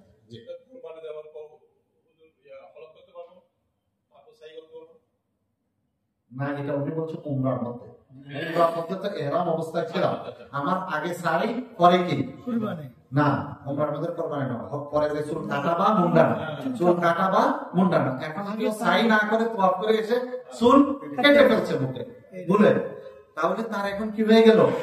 ইহরামটা নষ্ট হয়ে গেল। এখন তাড়াতাড়ি করে সে আবার ইহরামের কাপড় পরে অবস্থায় ইয়া করে নেবে, পরে একটা কি দিবে? দম দেয়া। আর কিছু? হজের ক্ষেত্রে তো হলো সাই, হজের সাইয়ের সময় বলবো তখন সিভিল ড্রেস, স্বাভাবিক ড্রেস। এগুলো তখন কুরবানি আগে, কুরবানির সাথে সাথে আপনার কি হয়? চুল কাটবো, পরে চুল কাটবো, চুল কাটার সাথে সাথে কি হয়ে যাবে? হালাল হয়ে যাবে। মানে তাওয়াফও হবে সিভিল ড্রেস, তাওয়াফ সিভিল ড্রেসও হইতে পারে, তারপর আপনার ওই ড্রেসও হইতে পারে যদি আপনার কুরবানি কি হয়? দেরি। জি। আর কারো পড়ে গেছে? মনে হয় আলহামদুলিল্লাহ বিষয়টা আপনাদের কাছে ক্লিয়ার। আল্লাহ তাআলা আমাদেরকে হজ্জে মাবরুর করার তৌফিক দান করেন। আমরা কেন আল-কিবলার সাথে যেতে চাই? অনেক দূর তারপরে যাই, ইয়া থাকার পরেও আজ এত বছরের তারপরে যাই, সবগুলোকে দেখে হাজী রাসূল সাল্লাল্লাহু আলহামদুলিল্লাহ কতগুলোর সাথে ঢাকার উনি তারপরে যাই গেছেন, দেখছেন, বুঝছেন, ওনার বন্ধু বান্ধব, তারপরে এখানের মধ্যে আমরা যেতে চাই। এদের কাছে গেলে অন্য বিষয়গুলো চেষ্টা করে ওরা, দেখি ছেলেটা খুব চেষ্টা করে, তবে হজটা যেন হজ হয় এটার জন্য তারা করার চেষ্টা করে, ওরা মাই করা থাকে। এই জন্য আমরা যেতে চাই। আমার মনে হয় জি জি জি জি জি। আচ্ছা আচ্ছা, সুন্দর একটা কথা বলছেন। আচ্ছা আচ্ছা, সুন্দর একটা প্রশ্ন করছেন। জাযাকাল্লাহ খাইর। ভাই নামটা কি জানেন? আমিনুল ইসলাম ভাই সুন্দর একটা প্রশ্ন করেছেন। নিয়তটা আমরা কোথায় করবো, কোত্থেকে করবো? কথাটা হলো মিকাত শব্দের অর্থ হলো নির্দিষ্ট স্থান। ওই স্থানকে অতিক্রম করা যাবে না নিয়ত করার আগে। এই স্থানটা আমাদের জন্য হলো ইয়ালামলাম। ইয়ালামলাম ইয়ামান দেশের একটা পাহাড়ের নাম, যেটা আমরা জিদ্দায় অবতরণ করার প্রায় 45 মিনিট পূর্বে ওই পাহাড়টা বিমানে কি করা হয়? অতিক্রম করা হয়। তাহলে আমরা বিমান ল্যান্ডিং এর কমপক্ষে 1 ঘন্টা আগে বা 45 মিনিট আগে বা সতর্কতামূলক 1 ঘন্টা আগে আমাকে কি করতে হবে? নিয়ত করতে হবে। তবে হ্যাঁ, আমি যখন কাপড় পরলাম, নামাজ পড়লাম, আমি বলছি যে তখনই নিয়ত করে নেওয়া আমার জন্য কি ভালো, যদি অসুবিধা না হয়। তবে আমরা যেটা নাকি করি সাধারণত আমাদের সাথে যারা থাকে হাদিস সাহেব তারা জানে, আমরা যেটা করি আমরা কাপড় পরে সবকিছু পরে আমরা এয়ারপোর্ট যাই। কারণ হলো বিমান আমাদের দেশে যে কোনো এয়ারলাইন্সে হোক অনেক সময় তাদের অনেকগুলো ঝামেলাও থাকতে পারে। যতক্ষণ আমি নিয়ত করি নাই ততক্ষণ আমার ইহরাম কি হয় নাই, সম্পূর্ণ হয় নাই। এই জন্য আমরা নিয়তটা যখন আমাদের ইমিগ্রেশনটা শেষ হয়ে যায় তখন আমরা মোটামুটি নিশ্চিত হই যে আর তেমন কোনো কি থাকবে না, আশা করি সমস্যা থাকবে না। আমরা তখন ইমিগ্রেশন পার হয়ে গিয়ে আমরা তখন নিয়ত করি, অথবা অনেক সময় বিমানে উঠেও আমরা কি করি, নিয়ত করি। কথাটা বুঝে আসছে? তখন তাহলে এটার দ্বারা আমাদের বিমানের যদি কোনো ঝামেলার কারণে, অনেক হাজি সাহেবকে দেখছি নিয়ত টিয়ত করে আসলে এহরাম বেঁধে বাড়ির থেকে চলে গেছেন, পরে বিমান দেখা গেছে একদিন লেট, বাসায় আসে আবার সব করলেন। বললাম কি করলেন? বিমান না, এখন আমি আবার এরকম করবো। আরে ভাই এরকম তো এরকম নয়, আপনার হয়তো কাজ শুরু হয়ে গেছে, বাসায় থাকলেও এখন আপনার এরকম অবস্থা থাকতে হবে। এই জন্য নিয়মটা আমরা কি করি, হয় ইমিগ্রেশন পার হয়ে অথবা বিমানে উঠে করি। আর বাকি স্টেপ গুলো 5টা স্টেপ আমরা কি রাখি, মোটামুটি শেষ করে আসে। কারণ হলো ওখানে এয়ারপোর্টে বসে ওগুলা করতে একটু কি হয়, ঝামেলা হয়, মন মতো করা যায় না। তবে নিয়ত করতে অসুবিধা হয় না, বরঞ্চ আমরা এখানে থেকে ওলামায়ে কেরাম হুজুররা থাকেন, ওনাদের সাথে আমরা নিয়তটা করে নিতে পারি। এটা আপনার বলে রয়েছে। বিষয়টা কি ক্লিয়ার? আমাদের ভাই সুন্দর একটা কথা বলছে। আর কারো কাছে কিছু? হ্যাঁ, এহরামের কাপড়টা আপনি বাসা থেকে সুন্দরভাবে পরে আসাটা ভালো। বিশেষ করে মুরব্বিদেরকে আমি বলে বাসায় পরে আসা। জি, যেহেতু আমাদের ফ্লাইট জেদ্দায় থাকে সেজন্য বাসা থেকে পরে আসা ভালো। জি। মদিনায় গেলে তো সেই ক্ষেত্রে মদিনা গেলে তো যারা মদিনায় যারা যাবে তারা তো মদিনা থেকে আসবার কালে তাদের মিকাত হবে মসজিদে যুলহুলাইফা, আপনারা জানেন। এই জন্য তারা তো সিভিল ড্রেসে চলে যাবে। আমাদের ফ্লাইট, আমাদের জন্য বলছি, আমাদের ফ্লাইট হবে আলহামদুলিল্লাহ কোথায়? হ্যাঁ, জেদ্দা। সুতরাং আমরা এখান থেকে আমরা সরাসরি গিয়ে তো আমরা করবো। এই জন্য আমরা বিমানে থাকতে আমাদের মিকাত অতিক্রম হবে। এই জন্য আমাদেরকে বাসা থেকে কাপড় পরিধান করে যাওয়াটা কি শ্রেয়। তবে নিয়মটা বলছিলাম আমরা পরেও করতে পারি। জি জি, নিয়ম পরে করবো। আর কারোর কিছু, কারোর কিছু মা বলতে কিছু?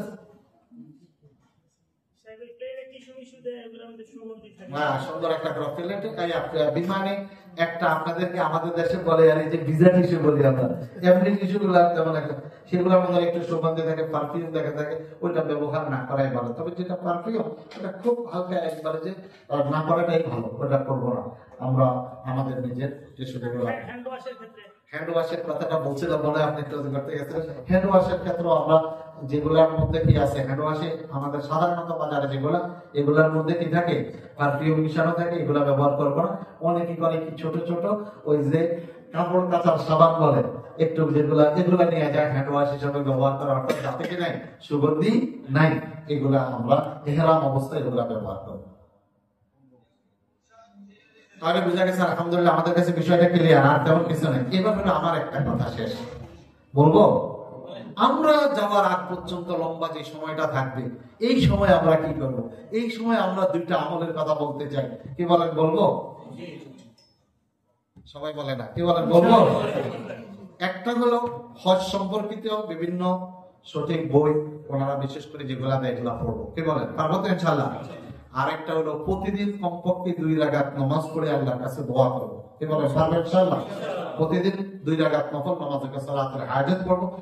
আমার এই সফর সফল করার, সহজ করার মালিক আমার আল-কিবলা নয়। আমার এই সফরকে সহজ করার, সফল করার মালিক কে? যারা বলেন কে? আমার টাকা নয়, পয়সা নয়। যুবকটা বলে তোর, আমাদের তো শক্তি আছে, অল্প বয়সে যাচ্ছে, হুজুর কয় আমার এতদিনের অভিজ্ঞতা, কোনো কিছুই কাজে লাগবে না। কি বলে মিজান ভাই? সবকিছু কার রহমত লাগবে? আল্লাহর রহমতের জন্য আমরা প্রতিদিন কি করবো? 2 রাকাত সালাতুল হাজাত পড়বো, পড়ে আল্লাহর কাছে কি করবো? দোয়া করবো। কি বলেন, পারবো তো ইনশাআল্লাহ? তাহলে 2টা কাজ বলছি। একটা হলো হজের সম্পর্কে আমরা কি করবো? পড়ালেখা করবো। আর আমি আরেকটা বলবো, আপনারা প্রয়োজনে যদি আমার নাম্বারটা নিয়ে যাবেন, অনেক সময় বই পড়তে একটা খটকা লেগে গেছে, আপনি এটা নোট করে রাখবেন, বা প্রয়োজনে আমার নাম্বার যদি থাকে বা হুজুরদের নাম্বার থাকে, হোয়াটসঅ্যাপে আপনি কি করবেন? মেসেজ দিয়ে রাখবেন। অনেক সময় ফোন দিয়ে পাবেন না, তাহলে আমরা এটাকে কি করবো? রিপ্লাই দেব। অথবা আল কেবলার হজ গ্রুপের মধ্যে আপনারা দিতে পারেন, ওখানে মুফতি সাহেব আছে, উত্তর দিয়ে দেবে ইনশাআল্লাহ। তাহলে দুইটা কাজের কথা বলছি, কয়টা? একটা হলো কি করা, পড়ালেখা করা, আরেকটা হলো প্রতিদিন 2 রাকাত নামাজ পড়ে আল্লাহর কাছে কি করা, দোয়া করা। আসলে এই সফর যদি আপনার সফল হয় তাহলে আপনার জন্য বিশাল বড় একটা কিছু আপনি পেয়ে গেলেন, জান্নাতি মানুষ হয়ে আসলেন। আর সফরটা যদি সফল না হয়, অনেকেই হজ করছে, গেছে, আসছে, কোনো লাভ নাই। এই জন্য আল্লাহর কাছে দোয়া করবো তো ইনশাআল্লাহ। প্রতিদিন বলছি যদি 2 একদিন ভালো যায় গেল, তাহলে আমরা অধিকাংশ দিন কি করবো, চেষ্টা করবো 2 রাকাত নামাজ পড়ে আল্লাহর কাছে কি করতে, দোয়া করতে। আলহামদুলিল্লাহ। তাহলে 2 টাকা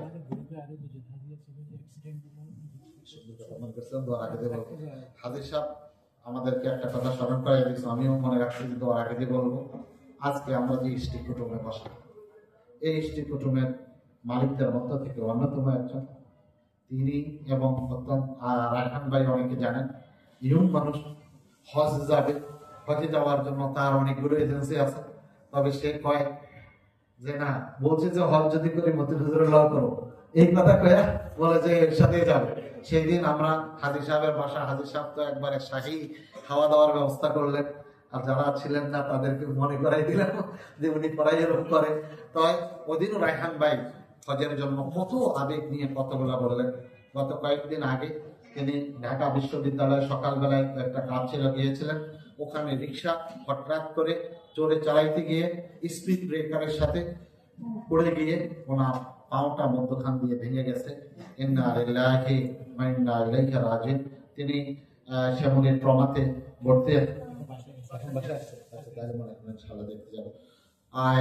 বাসায় আসছে কালকে।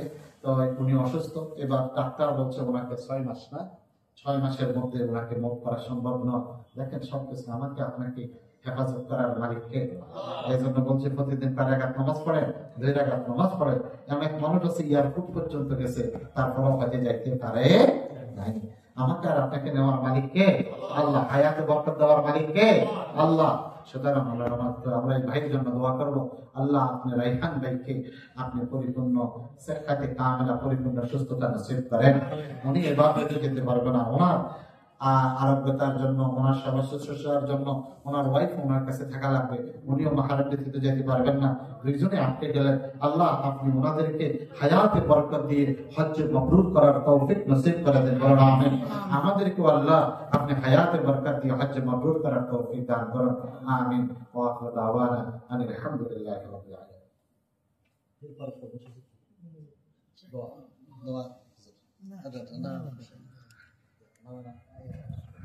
আপনার তাহলে